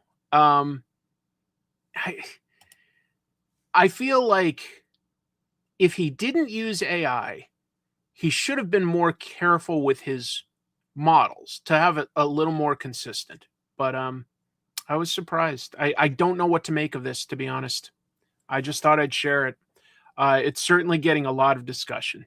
I think if Mike Deodato is serious about wanting to shout down the allegations, you know, he'll Procreate allows you to, I don't know if he uses that one, but it allows you to record your drawing from beginning to end, you know, so you can do that. Yeah, that's a thing. Elton John wrote the intro to this comic. Elton John. That's humongous. That gets that in front of a lot of eyeballs. All right. I'm going to move on to another smaller AI thing. And this is like no question that AI was used. In fact, the artist is bragging about it. So, but somewhat related. So artist Andy Smith, he's been working in comics like over 20 years, I think since early 90s. He posted this to Twitter on the left, saying how he used Gemini AI to render a drawing that he did of Cable. Seems kind of happy with it too. Artist Dave Johnson, who is, he's critical of a lot of artists. You know, I admire it. I admire the hell out of Dave Johnson because A, I love his work, but B, he never pulls punches. He rips other artists to pieces. And you know what? There used to be a time when that was considered the norm. If you went to like Neil Adams for a art critique, he'd be the nicest guy in the world, but he'd rip your art to shreds, telling you what's wrong with it. And Dave Johnson does that too. Sorry, that's kind of funny. Make my art look ugly in a different way. I'm on that. Anyway, Dave just said, maybe just improve your skill set. I thought what was interesting about that was one quick thing. At first glance, if you just glanced at this thing on the right, it looks detailed, right? For a moment, it does look really well rendered. Like there's interesting texture and lighting and stuff. For a moment, it does. But as soon as you really look at AI, it does some weird ass things. First of all, I'm not even the biggest fan of Andy Smith's art, but he at least had an expression on Cable's face, right? AI just eliminated that and just made it really generic. But it didn't improve things like, for instance, I would call that some pretty weird foreshortening on this arm, right? The right arm. And the AI kept that. It was just like, yeah, that looks right to me. So I don't know. AI makes some weird choices where I think like at first glance, you go, oh, interesting. As soon as you pause to look at it just a little bit more, you're like, that's some weird choices.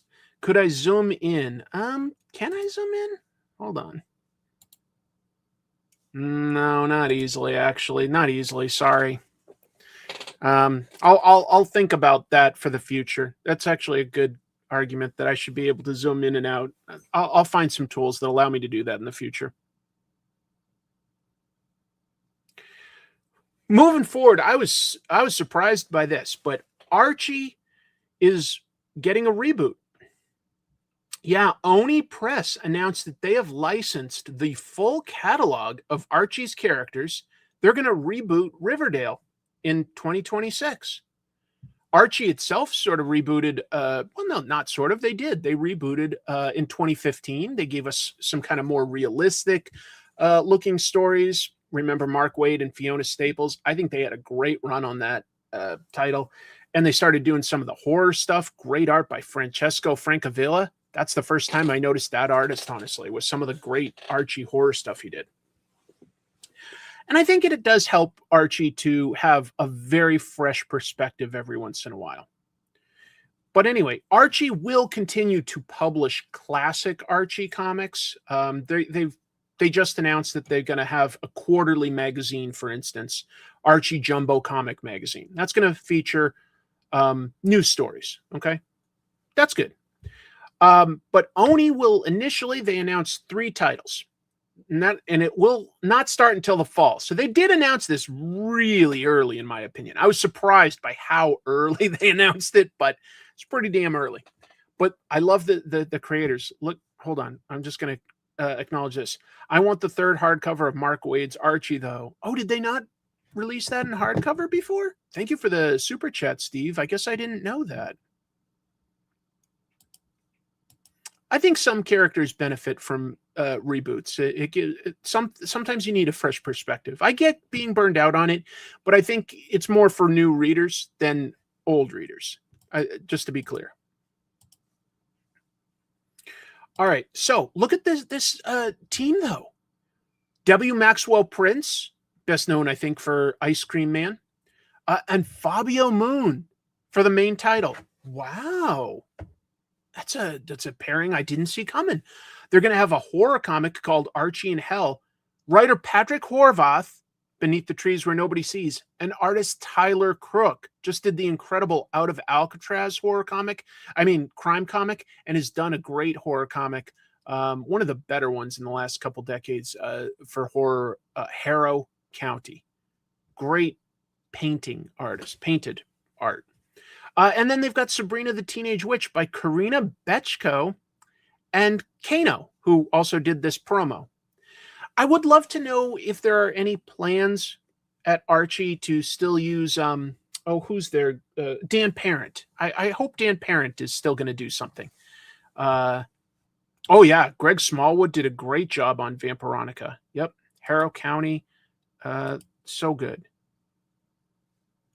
Isn't that an incredible list of 6 great creators for 3 titles? I'm a big fan of Tyler. I watch his weekly live streams where he paints. Love it. Yeah. A Murder's Row. I think it sounds interesting. A bunch of Archie news. Could be. Oni is licensing both EC and Archie, so maybe they could do something with it. But Archie has sort of established its own sort of sub-brand of using the characters in horror, doing this crossover with Dynamite, Archie meets Army of Darkness, but also some of their own books. And now Oni will continue that tradition. Gavin, I'm not just saying this. I think that you would knock it out of the park doing a take on the Riverdale gang. I would love to see something like that. And variant covers are definitely a thing these days. So yeah, that's not a bad idea at all. This is funny. Archie crime suspense stories. I know. Afterlife with Archie was arguably the best of the horror comics, and it has not been finished because its writer started doing Riverdale and the Netflix Sabrina the Teenage Witch and stuff, and never went back and finished the comic. He needs to finish that comic. It's good. I would love, though, Gavin, to see your style for Archie. I think that would be a great fit. Oni is going to publish Archie #1 September 2026. The line will continue with brand new collections spanning all eras of Archie's history in a variety of formats. They're going to do compact digest editions. DC Compact Comics are doing so well. Deluxe hardcovers, omnibuses. I wrote omnibi, but I'm pretty sure the real word is omnibuses, and comprehensive box sets. So they've got some big plans. And in 2027, we're going way ahead now, the Oni Archie line will expand further with a line of middle-age and young adult graphic novels. Boy, that's smart. Set in their own continuity line. I mean, you go to the store and you see all these young adult books by Dave Pilkey and Raina Telgemeier, and Archie feels like it would fit really well. Just give a full story in a graphic novel format, compact. Feels like that would be a slam dunk. I'd like to see Junji Ito take on Archie. How about who's Kago? Who's the horror mangaka Kago that I'm thinking of? Horror manga. I want to mention something to you guys. Shintaro Kago. You got to look him up. Shintaro Kago on Archie is what we need. Thank you. Appreciate that. Yep. Kago Shintaro. Yep. Stay out of Riverdale. Yeah, when they threw Homer. That was pretty good. Little gag. Ino Asano. Archie manga might hit big, though. Archie manga, I think that could really work. There's so much relationship manga out there that really hits hard. We're going to have Archie rent a girlfriend, and it'll take 15 years for him to actually realize that they love each other. And in the meantime, the writer will fall in love with his own creation. And yes, I'm referring to something real. I'll leave it there.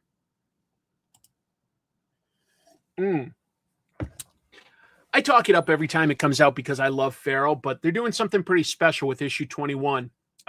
This is the hit manga. Sorry, I'm still stuck in manga brain. hit Image comic by Tony Fleeks and Trish Forstner. It's going to start a new story arc with issue 21. It's going to feature a pair of unique things. Let me acknowledge this super chat. Urasawa on Archie. Take my money. Take anything I've got. Camp or Hickman on Archie? Dennis Camp? Jonathan Hickman? Yeah. A Jughead food manga. Absolutely. I'm glad somebody got it. Thank you. Not Pygmalion, although the Pygmalion story happened in real life. There is a mangaka who is married with a wife and children, and he fell in love with his own creation. It is a bonkers story. Maybe I'll make an episode someday. It's a crazy ass story. It's too long to talk about.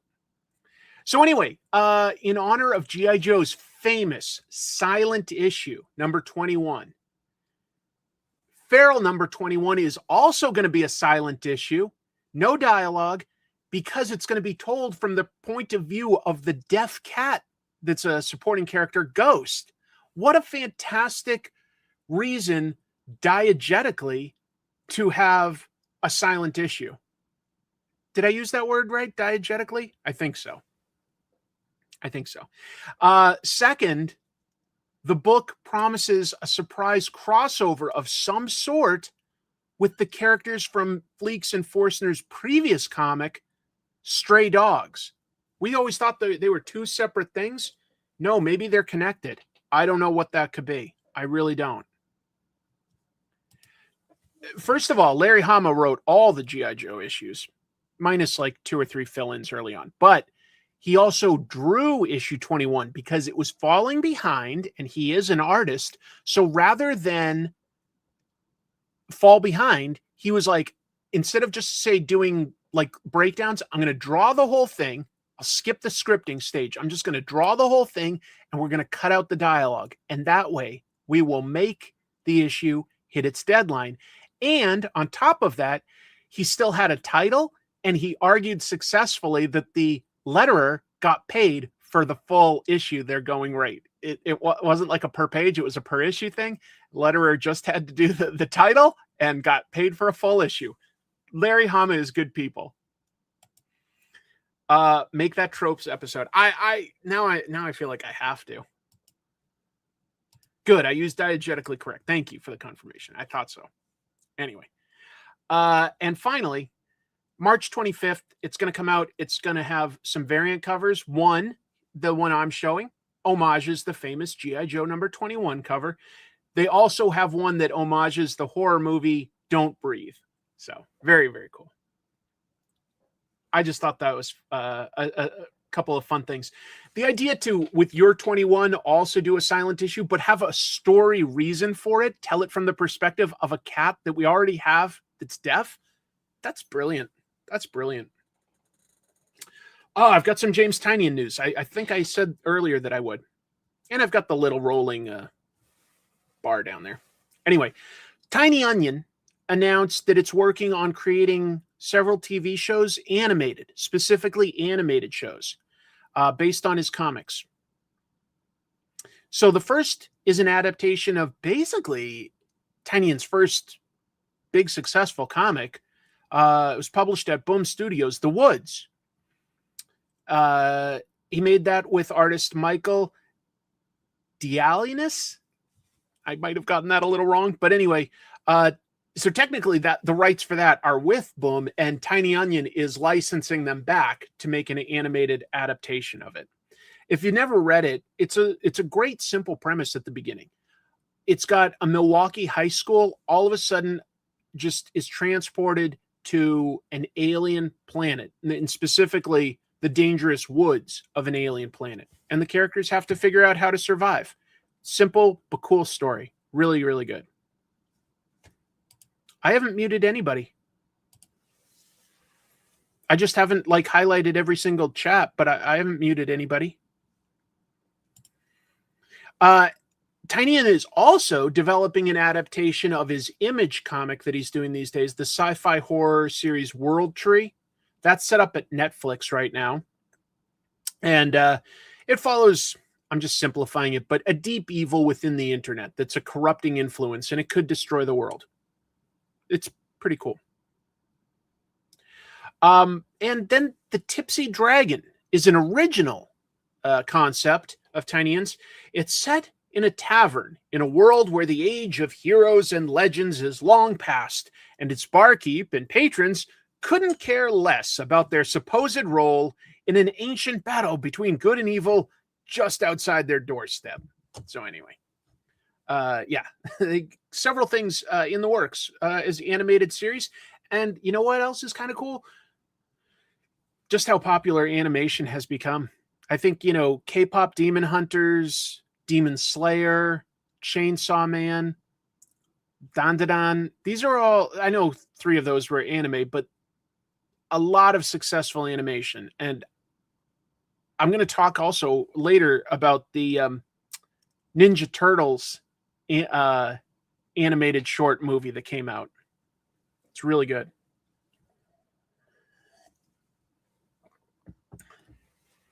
Quick thing on the end of Diamond, I guess. This week, Baltimore's bankruptcy courts, they granted Diamond Distribution's petition to move to Chapter 7 bankruptcy. That's where they cease to exist. They sell off their remaining assets, pay off their debts, and they're done. Okay. The courts have ordered $300,000 that were being held in escrow. And the escrow account is said to have a little over $800,000, maybe around $850,000 in it, less than $1 million. The courts approved $300,000 of that to go to 2 committees that represent a bunch of different publishers that are all owed money by Diamond. Diamond listed most recently nearly $10 million in post-petition debts that are still owed to publishers. So $10 million owed, less than $1 million to go around, minus legal fees. People are not going to get much money out of this. They never got much money back. The money in escrow mostly came from the inventory that was in the warehouse. It was supposed to be sold on consignment, as in they sell it and they give the money back to the publisher and they take their fee out of it. But instead, they just decided to sell it at discount and take the money that they could make. Terrible.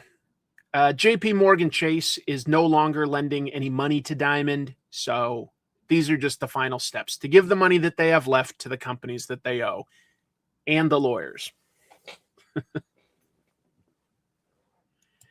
I don't know why live chat wouldn't necessarily show some folks. It's not me, folks. If you're not showing up, it is a YouTube glitch. And I'm sorry about that. I think I'm seeing everything that you guys are posting. And I'm sorry if it's not showing up. It sounds like a YouTube glitch, which is a real thing every once in a while.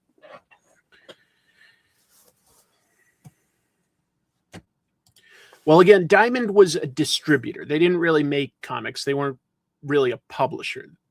So yeah, it is a glitch. Okay, so thank you. Yeah, probably just a refresh, and you might. I've been streaming for a while, so I think, you know, when there's a lot of people in a chat, at a certain point, if you've been streaming for a while and there's a lot of comments, there might be a cache that like isn't showing everything on your end specifically. Just to give you an idea behind the scenes. Anyway. I am also live on 2 channels. That's true. So that might create some weird glitches. I see everything from both channels, but yeah. I never watched this, I have to admit, but I read the first volume of the comic, and following the final season of the TV series, Dark Horse is going to release Resident Alien: One More for the Road, just a finale for the long-running comic series. It's going to wrap up since the show has as well. It's going to be a one-shot. It's by creators Peter Hogan and Steve Parkhouse. It's going to take readers back to Patience USA one last time. Here's the quote for the premise by Dark Horse. Nations beyond the U.S. are being invited to work with former federal agent Jones and the alien representatives from Harry's home planet in helping Earth join the Circle of Worlds. As Harry covers for Ethan at the clinic, with danger closing in and Harry's secret at risk of being revealed. So that's going to come out April 15th, $4.99, just a regular one-shot comic. But if you really like the show, and I'm sure that there were probably more show watchers than comics readers, you might want to pick up the final version of the comic. Sci-Fi actually did sort of cancel it, though, because they did 3 seasons of it, and then it went over to USA for a 4th season. Anyway. I think this is the last piece of news, and then I have one recommendation before we'll get into reviews. But the production team for the DanDaDan anime, they did confirm this week season 3 is happening. That happened at the Jump Festa 2026 event in Japan. Seasons 1 and 2 came out one right after the other, which was really cool. Although you could also argue that like the story that they were adapting is also like really tightly tied together. So that was sort of planned. Whereas like the next arc is sort of a different type of story. Anyway, season 3 is not coming out until 2027. So no DanDaDan throughout all of 2026. Ugh. The same animation company, Science Saru, will handle season 3. And they showed this promo pic that I've got highlighted here. But they haven't announced any specific artists. And I only mention that because Science Saru took on a couple really big projects. So that's probably also why this is being pushed back. They've reprioritized what they're able to do. I love DanDaDan. I'm a little bummed that, you know, the anime gets such a big delay. But, you know, it's not like it ended on a super specific cliffhanger in the middle of an arc. You know, there's way more story to tell, but it is what it is. Yes, Turbo Granny. I gotta say, I think that's my favorite voice casting for the American version. I guess they got the lady that did Rita Repulsa on the original Mighty Morphin Power Rangers show, and I kind of love how scratchy and annoying her voice is. Gotta catch up on the manga. Yes, the manga is fantastic. Fantastic. It looks like season 3 will adapt the Kaiju arc, and that began in volume 8 of the trade paperbacks, the Tankobon. There's currently 15 volumes in English. There are 21 in Japanese. They're definitely adapting them. They're going pretty fast with how often they release. It's like every 2 to 3 months they're releasing a volume, which is pretty darn good. But they are behind on like where you are in Japan. But whatever. No, you know, I haven't read The End League. I love Rick Remender, and that was his. I did hear that it's getting reprinted, so maybe I'll have to pick it up this time. Was it volume? I thought volume 15 just came out, but maybe it was volume 16. Do I have it nearby? I don't know. I guess I don't have it right here. And then I just have one thing that I'm interested in. Negative Burn. So Negative Burn was an indie anthology series. It was overseen by Joe Pruitt, and his publishing outfit was called Desperado. Went for 50 issues at Caliber. So really cool. 93 to 97, 50 issues. It featured both emerging artists and some well-known big name pros. They did have a second series that ran for 11 more issues, 2006 to 2008 at Image, as well as 10 more from Desperado itself, all overseen by Pruitt. And they've got a new anthology coming soon. Look at some of these artists, though. Mike Allred, Brian Bolland, Joe Linsner. I got it right the first time. Sam Keefe. I haven't seen him in a little while. Dan Panosian. Boy, has he evolved. Paul Pope, Declan Shalvey, love Declan. Peter Milligan, Steve Niles, Francesco Francavilla, J.M. DeMatteis, Phil Hester, tons more. Some really great names. Just sort of telling short stories that they want to tell. Now it is at Zoop, and Zoop is. I've backed a few things from Zoop. They've always fulfilled them. They look good. I will say I feel like they're a little slower, but still. with that kind of a lineup, I'm inclined. I am interested. I kind of got that sentence out. Yeah. Yeah.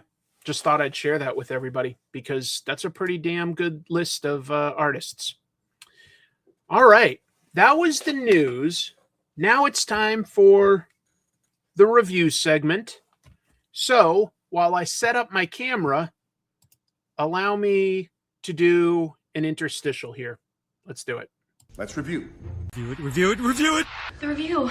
The reviews are in. I repeat, the reviews are in. Go to reviews. What? Speaking of bad reviews. Don't worry about that review. Let's review all the facts. All right, gentlemen, let's review. Before we do, let's review. Those reviews really came out fast. Maybe we can review some right now? I'm not going to review all that again. Now let's review. Not my worst review. Let's review, shall we? To review. I think I've reviewed about as much as I can. There we go. Yeah. Let me just make a couple little adjustments here. Get a script out of the way. Don't need that anymore. I'm going to talk a little bit about some of the books that came out this week. Oh, look at this. I had some stuff in Negative Burn back in the mid-90s. Classic Caliber Press stuff. Jim, nice to see you. Wow, we've got both Jim and Dave from West Coast Avengers. I know both of them are recovering from their jet lag, coming back from being in Japan for so long. Jim and I have recorded a Christmas episode of Trash Movie Bonanza. That'll be on Comic Tropes After Dark and shared to Jim's YouTube channel as well. We've just got our poor editor, Jamie, is a little sick, so he's hard at work, and I'm excited to share it with you guys. It's ridiculous. That'll be the third Christmas thing I made this month, because I did a look at Kaku Ranger's Christmas episode. I did, for patrons, a look at the Hellboy Underground Christmas special, and then Jim and I are looking at a weird Christmas horror movie. Yep, we made a Christmas trash movie bonanza. This is not the line for soup. This is the line for reviews. All right, so the first one that came out this week was Wonder Woman by Tom King, and great art, I gotta say, by Daniel Sampare. It basically wraps up the Mouse Man arc. Mouse Man being a weird, fascistic new supervillain who ultimately kind of underwhelmed me a little bit. And the introduction of a new villain called the Matriarch, who basically just sort of like sets herself up. This is like classic wrestling way to set up a new character. Great news. Love Trash Movie Bonanza. Hey, we love the support. Thank you. Appreciate you. Matriarch is introduced in wrestling terms like she gets to face who? She gets to face a bunch of Wonder Woman's villains like Silver Swan and Dr. Psycho, and she basically one-shots all of them. You know, she just basically gets to stomp on all these characters, including like Giganta and stuff. They're no match for her. And I gotta say, it's a little too easy for me. For like beating one of these villains would have been more than enough. To have her effortlessly take out like 5 to 6 villains, I think kind of oversells her danger as a new villain. I get what they're doing, but I feel like they sort of do it at the expense of established characters. Anyway, I guess this just wasn't my favorite issue of Wonder Woman, but I will say it's still worth reading, honestly, just for Daniel Sampare's art. I feel like his characters are just so... How would I say this? There's no barrier between like their expression, who they are, and me, the reader. Yeah, I kind of agree with this. Mouse Man did start strong. It was an interesting new villain, and then it just didn't really go anywhere. I wanted to go see that movie, but I just have too many episodes to make and stuff. So I had to like sort of say, no, I wasn't able to go out and do that one. Merry Christmas. Thank you. I appreciate that support. I've had to budget carefully for family this Christmas. But thank you. Thank you. Thank you. I know a lot of people don't like him. But I am a fan generally of his writing. It's not everything. But he's done a few things that I really do admire, like Human Target or Mr. Miracle. Yeah. Look, the artwork is fantastic. It's just so good. Daniel Sampari he's this artist that I look at, and he's got a lot of detail and verisimilitude to his characters. You know, they feel real, even if they're not, they feel real. So I call that verisimilitude. But he doesn't skimp on, action and dynamic poses and stuff like that. So it isn't like it's overly referenced from something. It isn't too stiff. I really admire how much motion there is to a lot of his stuff. I like that. I like that a lot. But I also I really like how he draws Wonder Woman. She doesn't look like she's wearing tons of makeup, but is just naturally beautiful. She just is. But she's so strong too, you know. She isn't like, I don't know, it's just really, really cool. Thank you. My Diet Mountain Dew needs are supplied. Yes, very good storytelling, very good choices from panel to panel that guide the eye, never confuse me. It really needs to be said that, like, even if you didn't like the story, that this book is still a pleasure to read because of the art. Wow, thank you, Rob, for Christmas Mountain Dew. Thank you for a great 2025 from all your channels. That is so, so kind of you.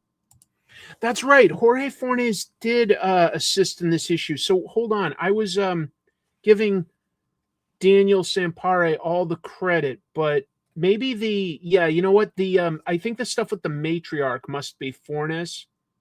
So I shouldn't have quite done that. And then the stuff with Wonder Woman talking to Mouse Man and the citizens on his little island, that's clearly Sampare. Yeah, I see that. I should have been a little more careful with my review initially. Thank you for pointing that out. Thank you for pointing that out. I can't give it my strongest recommendation for this issue. I do sort of feel like this is fizzling out a little bit as a story. I don't know. At the same time, I really like what Tom King is doing with Trinity, with Belen Ortega. Oh my God, that book is fantastic. It's funny, it's charming, it's great. The final third issue of Hector Plasm Hunt the Bigfoot came out. This book is a blast, folks. This one is definitely not, getting as much attention as some other books, but it is worth your time. It's a ghost hunter who's dragged into what seems to be a murder mystery where, like, a Sasquatch is killing people, but he doesn't believe in Sasquatch. He believes in ghosts. Well, there is a twist that makes this relate to Hector's field of study. Thanks for building this awesome community. Well, it is all thanks to you folks. It is all fake. It is all thanks to you folks. But thank you for being here. I appreciate it. Look at how energetic this art by Derek is. Derek Hunter, also known as Derek Draws on social media. He's worked as an animator as well as a cartoonist, and boy, is there some really fun energy to this that kind of feels like animation in a lot of ways. There's real thought to how people react to things, that it isn't just moving, but it's like a reaction to something, that there's like gravity and weight to things, but there's a little extra energy to punches and kicks and stuff. Anyway, I like this because it had some nice twists to it. It made sense who the villain was. It made sense why a ghost hunter got involved. There's some funny dialogue, and I just was really, really impressed with the action from the artist. Yeah, I think that this is a blast of a book. Hector Plasm, Hunt the Bigfoot. It was a 3-issue series. This is the final of the 3 issues. It just came out this past week.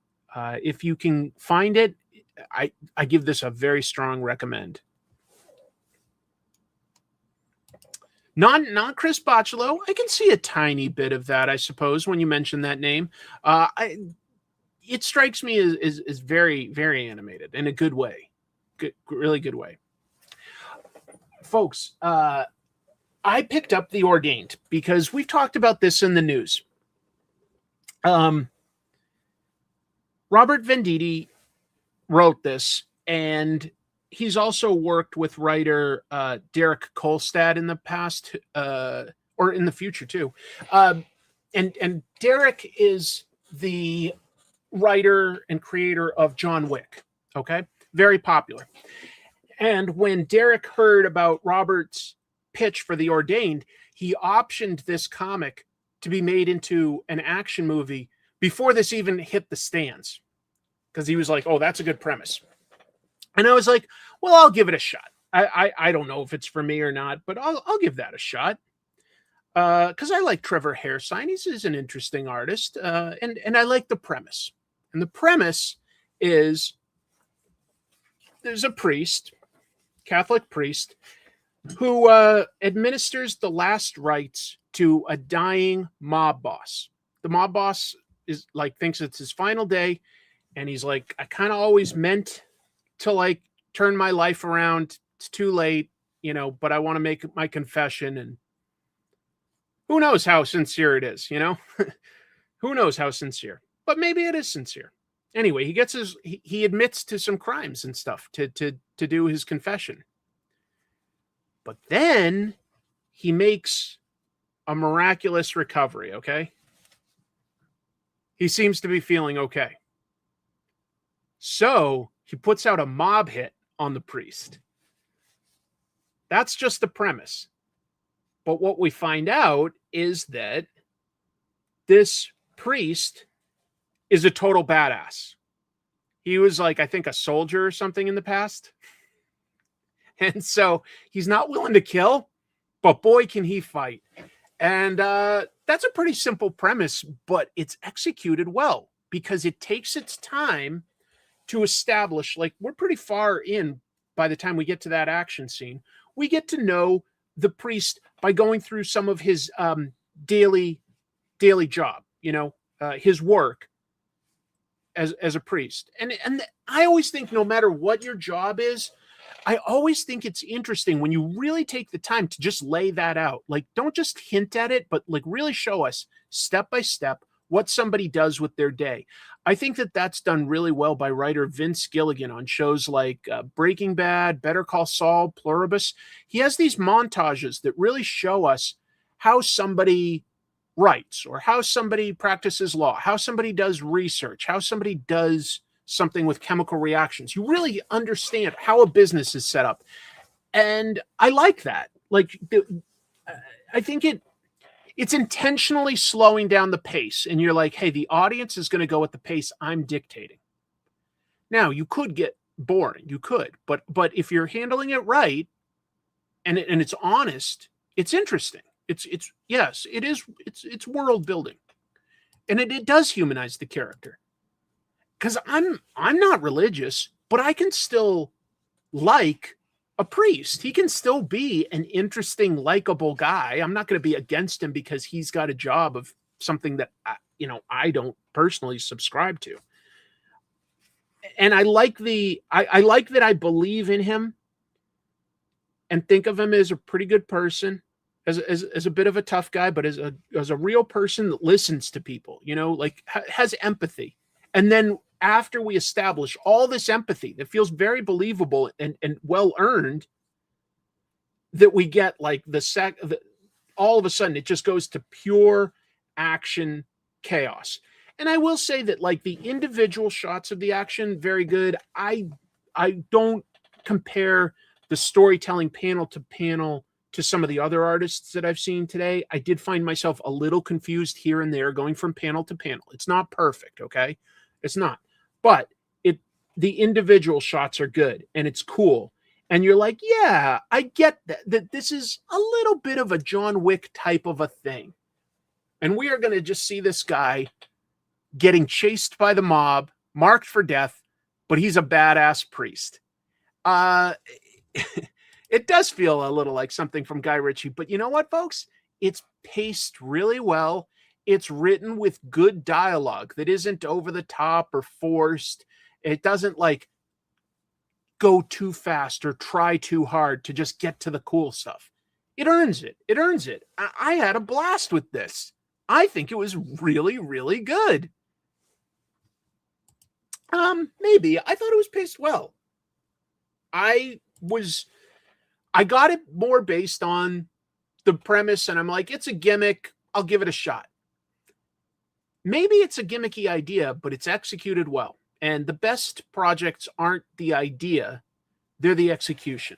An idea, we all have good ideas every day. I think everybody has creative ideas, but not all of us see it to completion or execute it well. It's a pretty rock solid poster, not seeing the eyes, but seeing the body in that pose, just seeing like that there's a priest collar and a little bit of blood. Tells you everything you need. Yeah. It is funny that came out this week because, yeah, there are a few similarities, to be honest. And I think it's purely a coincidence.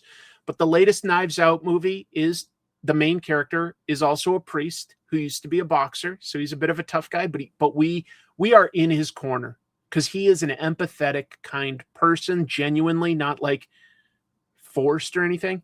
And this is the same with this book. So anyway, I was really impressed. I'll come back to that, I think. The latest issue of Exquisite Corpses came out. Love the premise of this, which is that like the 13 families that each represent one of the original states, like every couple years, I think, they hire a killer. They have them duke it out in a town, and whoever wins gets to run the country.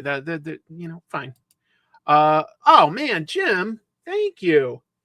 Grandpa and Billy say hello. You're the devil's son, Chris.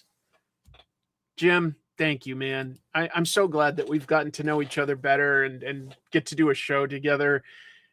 It's fun for me, and you're a great guy. And I'm so excited to get to see your comic Arachnid Enforcer next year. I know it'll be coming out real quick, folks. I'll just say I'm gonna give Jim a plug. You can still do late pledges to buy a copy of Arachnid Enforcer. Just go to Kickstarter. It's accepting late pledges this month, and you can still get a copy of Arachnid Enforcer. I've seen some pages. I think it is a fun comic, and I think Jim really pushed himself on both the story and how to promote it. Very impressive. Someday I might have to do an episode about like promotion in comics. The striptease was essentially I started the show with the beard and hat, and then that was going to be way too hot, so I took it off. Good. Anyway, so I like the premise. I like the art, and I like a lot of the dialogue. I'm starting to get a little burnt out on the pacing of it because they pitched this as, these over-the-top characters, and they gave us sort of like these, brackets. And so I really thought that we'd be seeing them sort of move through each other and take each other out here and there. And it sort of happens. It surprises me here and there because, characters I don't expect to die get killed by citizens, or they kill each other in unexpected ways. And so there's a few nice twists, but I also feel like it might be overly long. 8 issues. I almost feel like this story should be wrapping up, and instead it feels like we're only about 2/3 of the way in. So it's weird. It's weird. I don't actively dislike it, but I wish it was a little faster. I do. I wish it was a little bit faster. I like the premise, and I feel like it's designed almost more for like a story that would work exceptionally well in like a miniseries or even a movie. And then they're not fully using what makes a comic book unique. I would be interested in seeing a few more things that you could do with maybe timelines or getting inside a character's headspace a little bit more, or at least just like really cool pacing and art. I don't know. I'm just brainstorming. I'm not telling them what to do. I just feel like it's not quite reaching that level where I get super excited. It's like I like it and I don't quite love it. I don't know. So, you know, yeah, take of that what you will. The last one I'll give a little bit of like in-depth thought to is this, and then I'll do some quick reviews of the other things I picked up. But this is the final issue of Superman, the Kryptonite Spectrum, which is a very weird mini-series by the people that make Ice Cream Man, the horror anthology at Image Comics. And it is all about, it's its own continuity, essentially. It's all about different kryptonite and how it affects Superman, and ultimately Lex Luthor weaponizes that.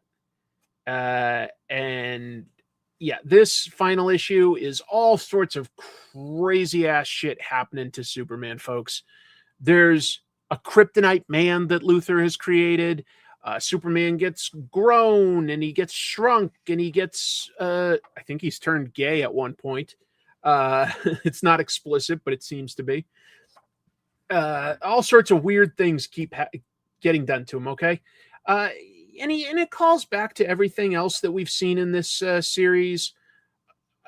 It ultimately reminds me a little bit of All-Star Superman, which the premise was Superman gets exposed to way too much solar radiation and he's sick and he's dying, so he wanted to finish off as many good deeds as he could and leave the Earth in good hands. This is more condensed than that, okay? And what it does is Superman gets very sick from all of this different kryptonite and battling, and he's dying at the very end of this, okay? And Batman has to come up with a last-minute solution, which is an interesting solution, but it also very drastically shifts the dynamic between Superman and Lois Lane in a way that sort of creeped me out, but I'm okay with that because there was an underlying horror element, a body horror element to the Kryptonite Spectrum. So it was weird and kind of cool. Let me just jump back because somebody is giving me a super chat and had something to say here. Exquisite Corpses feels like a TV show demo, but Merry Christmas to you and your family, Chris. That's very kind. I think it'll just be Chrissy and I on Christmas Day. It's going to be a pretty small Christmas for us, but that's okay. I'm looking forward to spending some time together, getting 2 days off in a row. That'll be nice. Anyway, I liked it. I think it's a cool, different story. It's a little scary and it's a little weird. So if you like sci-fi weird stories for Superman, which is absolutely a thing that was huge throughout the 50s, that was an era where everything about Superman was crazy sci-fi. A little bit of a throwback to that with a little bit of a modern bent, leaning slightly into the more horrific aspects of some of that. It's good. It's not exceptional, but it's very good. There's a card game being made from this. I don't know if that's a joke because they made that card issue of Ice Cream Man or not.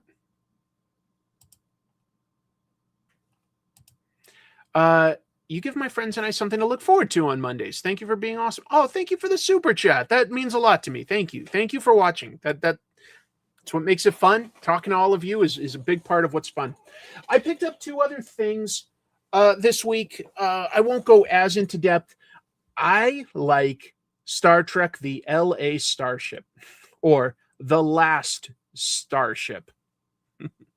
It's set in the far future, so you don't have to know too much or hardly anything about Star Trek to follow along with this story, because it's set in a time period that's very underexplored. But there are lots of little Easter eggs, references to other stuff. You don't have to pick up on them, though. And it does involve Captain Kirk coming back. Captain Kirk is essentially cloned by modern technology, but he is the right man to have brought back, because this is a federation of planets who has been drastically reduced, because all of their starships, basically, minus one or two, have been destroyed. Interstellar travel is very rare. It's doable with a few cultures, but it's not nearly what it was. And that has created desperation for resources, which is now leading to a potential war with Klingons. And Kirk's life experience and understanding of how bad things can be, because he's from, an earlier, more gritty time compared to how perfect the world gets in the future. He's the man for the job. And he leads some pretty interesting characters into a little bit of a war. It's interesting. It really is. The cover by Francesco Francavilla might be one of my favorite parts. It kind of homages some of the classic movie posters. I thought it's an interesting way to position Kirk. It brings him back, but it brings him back outside of anything he's familiar with, except for the Federation. The military organization he's part of, the scientists he's part of. It still exists. It's very, very different, but none of his friends or family or anything are around. The world is different, but enough of it is the same that he's still relevant. This is just after the burn, but before Discovery. Yes, it's exploring that little period of time, but that's way in the future. If you've never read Star Trek before, or watched Star Trek before, you actually probably could still really enjoy this. It's an interesting sci-fi story. It's an interesting sci-fi story with some, just sort of a band of really smart people trying to do the best they can with suddenly very limited resources. And then the final one I read was really fun and crazy. The Dreadnought War in the Energon universe, G.I. Joe. It's been coming out every 2 weeks. Great artwork by Tom Riley. We get to see Colonel Hawk, who's technically the head of G.I. Joe, but is rarely in the field. We get to see him have a brief action scene against Destro and his minions. And we also get to see just a ton of Dreadnoks, who are this crazy-ass biker gang going up against G.I. Joe. It is just, this is part 4 of 5, so they've set everything up, and it's just balls to the wall action throughout. Like, look at this amazing 2-page spread of action. I know you're only glimpsing it because I'm going kind of fast. It's fun. It's so fun. I love the Dreadnoks, and I love when G.I. Joe has set everything up and can just go crazy with action scenes. Also, Cobra Commander running around, missing an arm, but now has a chainsaw for an arm. That's pretty cool. Anyway, some good comics. What was my pick for the book of the week? The Ordained. Did not expect that, folks. Didn't expect it. Thought that it was probably just a gimmick, and I give it a shot, just see what it's like. I thought it was great. Good pacing, good premise, earns everything it did. Really, really liked The Ordained. That is my pick for book of the week. Hey, Chris, got a question for you. I don't know about Australian indie comics. Don't know if you know. I don't know much about Australian indie comics. Are there many good comics in that scene? And I recommend Oh, there are, and I recommend. Well, sure, I would love to know more about it. It's hard sometimes to know about the indie scene in other countries because you're not exposed to it easily. Even at conventions or anything, you really have to learn about that through travel. I would absolutely love to be able to travel somewhere like Australia. When I have traveled to some countries like well, certainly Japan is the one I've been to the most, but England as well. I do go to comic stores and I do specifically look at, their indie, their small press, their doujinshi or fan comics. I'll look at all of that and I'll usually pick a couple up just to sort of get an idea of the scene. I do find that interesting. Have I had the opportunity to go to a foreign comic convention? Basically, no, unless you count going to one in Vancouver one time. Like, technically, that would be. Thank you, sister. I hope you like what I got you for Christmas. So, sorry, I'm just gonna sketch a little while we talk. Let me back out on this shot here. Well, now that's too small. I'll keep it in tight. Australia and Chile have good, no question that they both have good creators that I respect. I think Tom Taylor is a great writer doing a lot of great things in American comics. I think that Gabriel Rodriguez and Alejandro Jodorowsky from Chile have both done incredible things. I really want to go to Comic-Con. Not necessarily Tokyo Comic-Con because I'm sure I'd have a blast at it, but that is a very sort of Western take on Comic-Cons. I'd probably have fun there. But Comic-Con, I do want to go to, even though it's humongous and yeah, you say that people smell bad. Bug Wars was a pretty fun comic that came out through Image this year by writer Jason Aaron and artist Mahmoud Asrar. Mahmoud knocked it out of the park. Yeah. No, I'd love to explore some other indie comics for sure.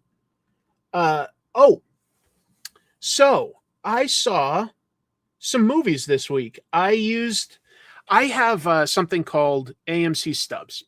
I just happen to have an AMC movie theater near me. So it makes sense. And what it is when you pay not too much, I forget, might be like $20 a month or something. And you get to see up to 4 movies a week. Not bad. I'll never see 4. Maybe certain weeks I'll see 2. Maybe. But anyway, so I've got that and I used it in an interesting way. There's a new Ninja Turtles short film out. It's called Chrome Alone 2. But it's not its own thing. It's only 7 minutes with credits. And it airs before the SpongeBob SquarePants movie. I have no interest in SpongeBob SquarePants. But because I can see up to 4 movies a week, I just got a ticket, waited till when the movies ads and trailers should be over, walked in, watched 7 minutes, walked back out. It is fun, folks. It is funny, and it is very much anti-AI. The villain in it is a hilarious AI take on the villain Chrome Dome from the comics. It's so funny, but it's so short that if I really recap any of it, I'm giving it away. But if you like the Mutant Mayhem movie, same art style, looks fantastic. The voices are great because it sounds like real kids, and the way they talk over each other and sort of bicker, it's very, very charming and real. Anyway, the villain basically uses AI to rip off their look and make toys, and they have to figure it all out. Oh, I have. And Zoe is incredible. She does not give herself enough credit on social media. Zoe's very, very good. Yeah, like it a lot. I watched a little of Tales of the TMNT and I liked it. I was a little disappointed that they're going to end it after season 2, but new owners for Paramount have decided to really cut back. I don't think I knew that issue 21 was the final issue, but I thought it was about a 2-year story. Yeah. Look at that. Member for 50 months. Thank you. Thank you for that. I appreciate the support. I would have stayed for SpongeBob. Tom Kenny's from your town of Syracuse. Well, I love Tom Kenny because I love Mr. Show. That's what I first discovered him in. Anyway, if you have the opportunity, I'm sure that Paramount at some point will probably put this on either Paramount Plus or maybe even YouTube if you're patient, because it is short. It is very short. And I think that they'll use it for promotional purposes if we're patient. Because I know not everybody's going to have the time or the resources to do what I did. But if you've got AMC stubs, like I say, just book a ticket for SpongeBob and go see it. I ducked out after that because I'm sorry, I don't have any interest in SpongeBob. I'm sure it's fine. It's not for me. But the movie, the short Ninja Turtles film is fantastic. It's really good. That was really fun to discover. What else? Opposite end of the spectrum to a degree is I did go with a buddy and we saw the new Avatar movie.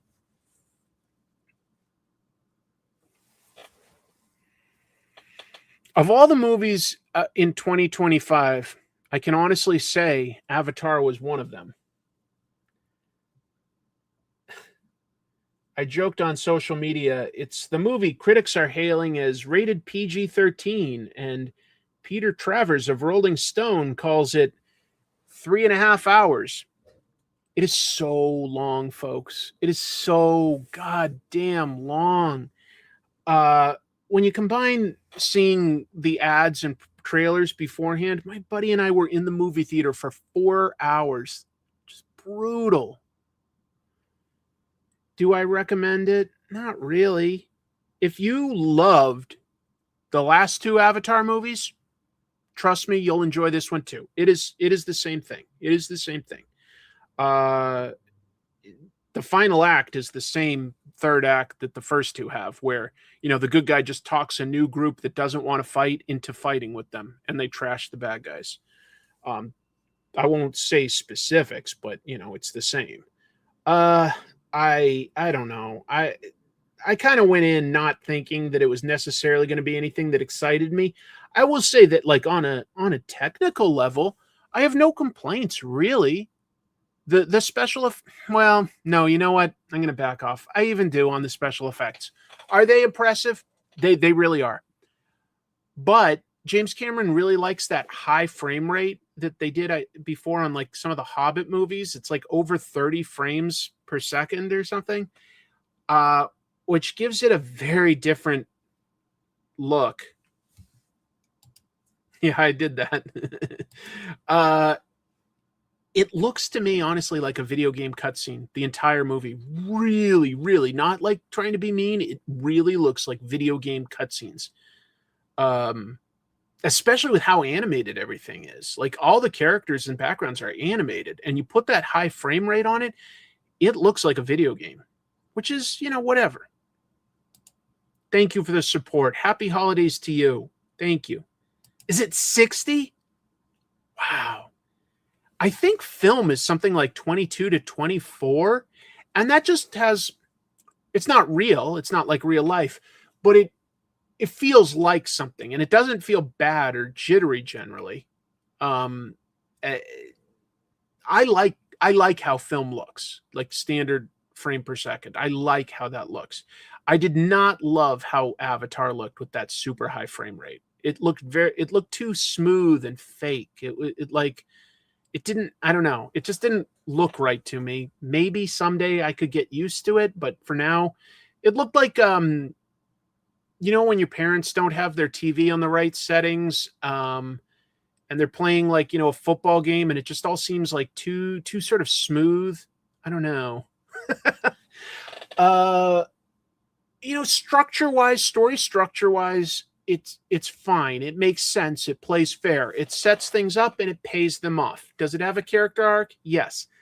Is it all predictable? super predictable. Super predictable. Every time something was set up, I go, oh, they're just setting that up. And, you know, sure enough, 2 hours later, they're paying that off. It wasn't a surprise to me. If you've seen a bunch of movies, you're not going to be really surprised by anything in the movie. Okay? It plays fair, but I don't find the characters all that interesting. I just don't. I find the most interesting character, the villain, Quaritch, and even he, it's like, they're doing all the same stuff that they basically did in the second movie. I don't know why the main character, Jake Sully, never has like even a hint of like wanting to be human again or go back to like his people. He never even like has like a moment of that. And it starts to feel a little like with this new human character, Spider, that it's like a little bit of a self-insert or something for like what James Cameron wishes, because everybody thinks Spider is just the coolest. Everybody wants to like be with him or know him, and he gets the ability to like, you know, sort of almost be a one of the alien people that he likes without having to actually be an alien. And I'm just going, this feels like just James Cameron's dream, like to just sort of be this hero that everybody likes and thinks is cool. There was kind of Jake Sully in the first movie, but is now this younger, cooler character. The villain was kind of cool. There's a new villain, and she's sort of a psycho in an interesting way. I kind of liked her a little bit. I think that might be played by Una Chaplin, but I'm not 100% on that. But when you're watching it for like 3.5 hours, you just think about that stuff, and I'm pretty sure that that's who it was. It kind of is. I know, like, I think James Cameron is one of our best filmmakers. He really is. And I just feel like he could be doing so much more. But this is what he loves to do. I don't know. It's what he loves to do. So I guess I feel like I'm shitting on it, but I'd probably give it something like, you know, like a 5 out of 10. Because I don't think, like, on any technical level that it's bad. Like this I think the story is too long. I think you could tell this story in an hour and a half. I really do. You could cut out a lot, and it wouldn't change the functional story. It's long. But it's like, if you're going to see it, you probably should see it on a big screen, because that is specifically what it's designed for. It is designed to be seen, you know, in 3D, in IMAX, with Dolby sound, and that's what it is. And some of that is impressive. And it doesn't like, it doesn't drag. It isn't like, but it's still too long. It's too long, but it isn't like full of pointlessness. It's just that none of it is necessary. None of it needs to be this way. So anyway, I guess my review is, it's very hard for me to recommend it, but if you have loved any of the previous Avatars, I will say you're gonna love this one too. It's more of the same. I didn't think it was an especially new story on any level. But I honestly think all three of them are pretty much the same movie. Yeah, he's very defensive about it. He's very defensive. And I mean, I get it. He's put a lot of himself and a lot of time into this story. It's important to him. On one level, I respect that. He has earned his ability to do whatever he wants, right? And here's the other thing, though. It's also good for movie theaters. My theater was packed.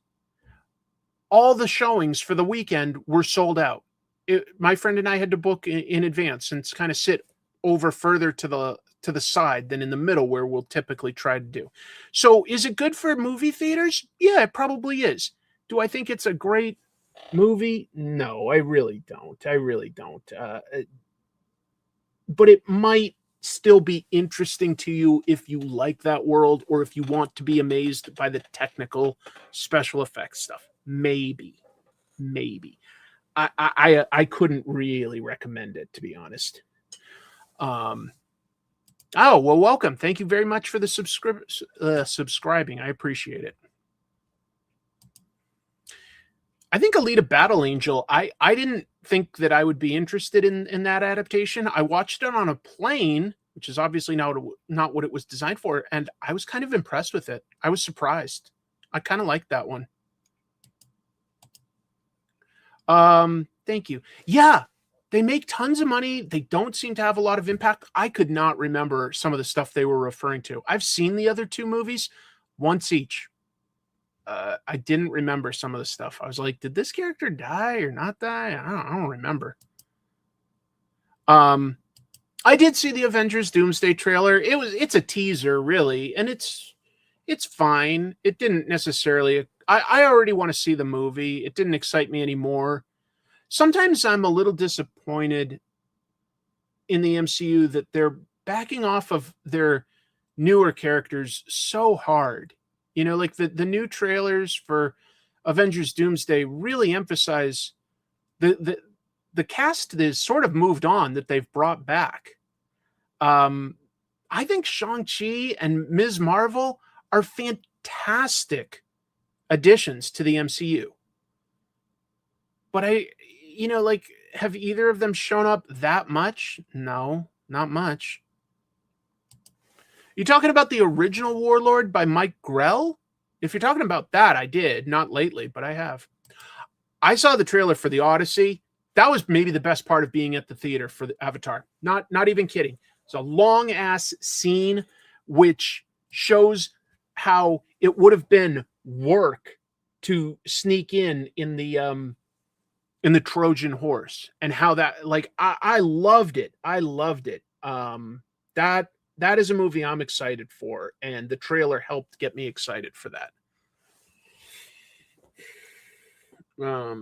Yeah. I couldn't make it past half hour of the first Avatar. I don't get the fandom. Everything ain't going to be for me. That's a fair way of looking at things. Because I'll say this. It was kind of funny to me. The guy sitting next to me, he was like this. He was like, maybe a little younger than me, but, close enough in age. Same generation, probably. And he's going, oh, what? He's like doing stuff like that, reacting to the movie, going, oh my God. He's going, oh, like he's having these reactions, and I'm going like, am I watching the same movie as him? Because I honestly was probably mostly like this the whole movie. Like playing with my face and like my beard and stuff like that, just sort of going. That was probably me.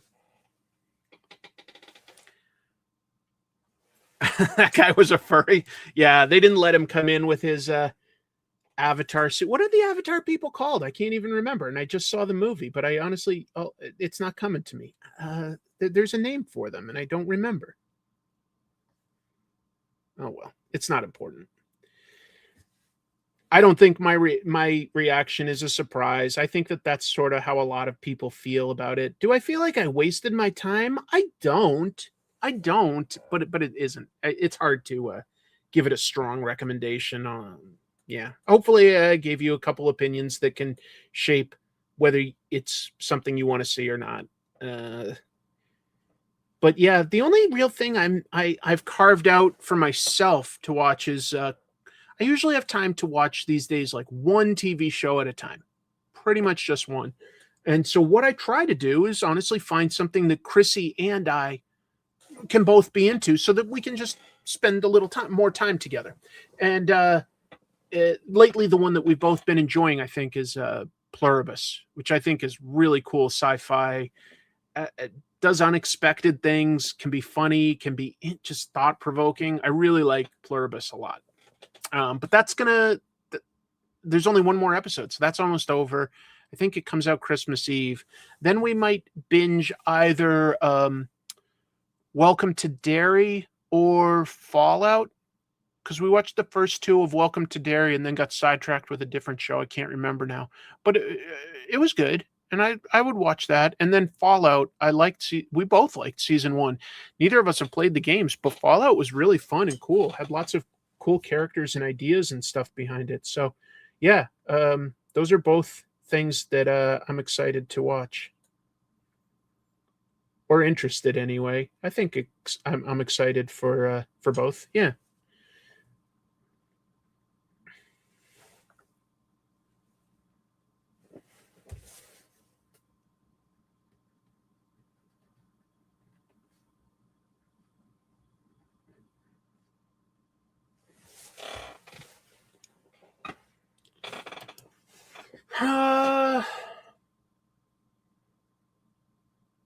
She watches Three's Company a bunch on is it Pluto or something like that? And so sometimes I'm in the room, and I used to watch that when my sister and I were younger. We would watch those reruns. Three's Company is fairly funny. So that, and she said that she wants to watch hold on, there's a sitcom she said she wanted to go back to Leave It to Beaver. I've never really watched Leave It to Beaver. Oh, I didn't realize that the Pit season 2 was starting that soon. I liked the Pit. That was a good show. That was really good. Yeah, I was also surprised with Fallout. Really well executed. You saw it when it was new. It's generally pretty funny. It's very consistent with what it does. Yeah, I like it.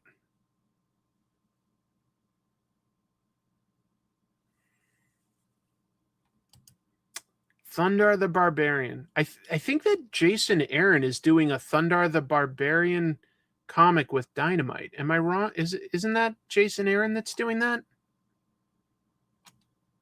Wow, that's a strong recommendation. All right. Well, I do want to see it. It is. It's funny to call it 70s because it did go into the 80s, but it does feel very 70s to me. But yeah, that's generally a pretty good show. I don't go out of my way to watch it, but Chrissy will sometimes have it on, and I'll watch it. I like John Ritter. Yeah, he's good. He's funny. I've always sort of liked him.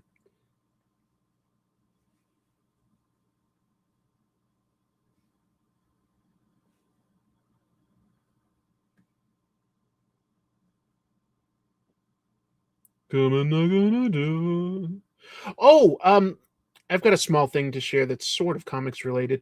So last night, my office at work had what we call a team builder event. We do those like about once a quarter. We'll do something outside of work and whoever's available. We've had a trivia night. We went bowling one time. Last night we did.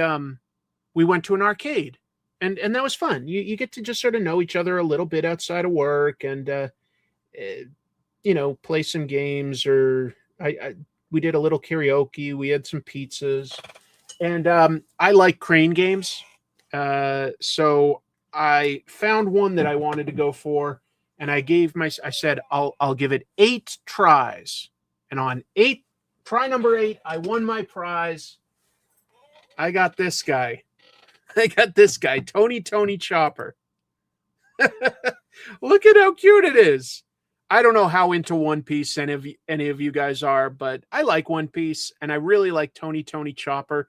He's a reindeer that gains the ability to walk and talk, and he's the team doctor. So I won this at the crane game, and look at how big and heavy his head is. It's really big, but this is like really light. So it was very tricky to like really think of like how I wanted to grab at it and everything. But I gave it some thought, and on try number 8, I was able to win the prize that I wanted. Little Tony Chopper. So that was fun. Anyway, I guess that's everything I've got to talk about this week. Thank you for anyone who has watched all the way to the end. I had a blast talking about the top 10 books of the year from my point of view, the different comics that came out this week, the crazy news. And yeah, I had a good time talking to all of you as well. No, I never watched it back then. I found it more recently, like the last several years. Yeah. For a series as popular as One Piece, I'm shocked there isn't a manga that is kind of a deconstruction and more realistic depiction of pirates. I was trying to think if I could easily think of a manga that is more realistic about pirates specifically. No, it's not coming to mind, although I will say that I have a story about, like, that's very sort of fantasy-ish, but is based on some real-life pirates, and I would love to do that as a comic someday if I could find an artist that's really good at drawing, like, ships, which is a unique thing. Yeah, I've got a pirate story I'd love to tell. Let's see. I recommend Yonder. It's a sci-fi Korean show. I'm often impressed with Korean TV shows where euthanasia is made legal and a husband deals with his wife's choice to go under the process. Oh my God. Do you really think that I could handle that? Because I deal with some pretty severe depression issues. That is interesting, though. That is interesting. I would say that the crane games that I play at this one place, they're imported from Japan, actually. It's a Japanese company that runs the chain Round One. It doesn't have randomized arm movements. It does what you want it to do for that. But you do have to know that it is not going to grip with its full strength every time. So you need to set sort of a number of tries you're willing to try for a certain prize. And some of them are skill-based instead of just, like, some of them are just grab, and some of them are like things where you'll like push it off of a hook or a ledge, or push like a piston through a hole, but you know, it's set back so you can't see like the perfect. You have to really think in 3 dimensions and get used to it. So I like it. I like it. Thank you. These hands are deadly weapons. So are these. Santa's coming to mess you up, kid. Oh, wow. Thank you. Thank you for the support. Thank you for the kindness. We both really, really appreciate it. That's awesome.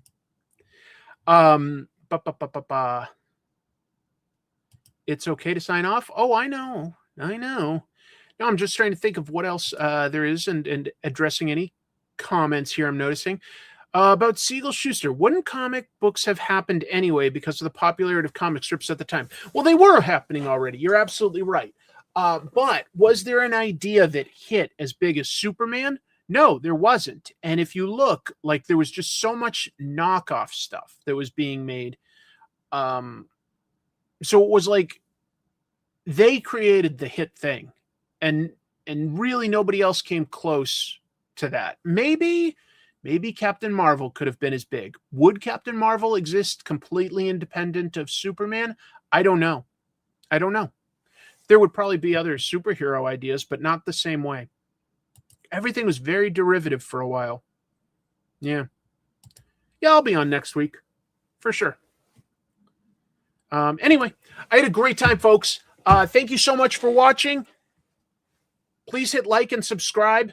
Hype this if you're watching it after it's aired live. That really helps find new viewers. If you're supporting me on Patreon, you now have access to my Christmas-themed Hellboy episode. And like I say, working on the next Trash Movie Bonanza, which is Christmas-themed, and already working on the next episode of Comic Tropes. I'll keep that a secret. Thanks, everybody. Keep reading comics. Double salute. Bye.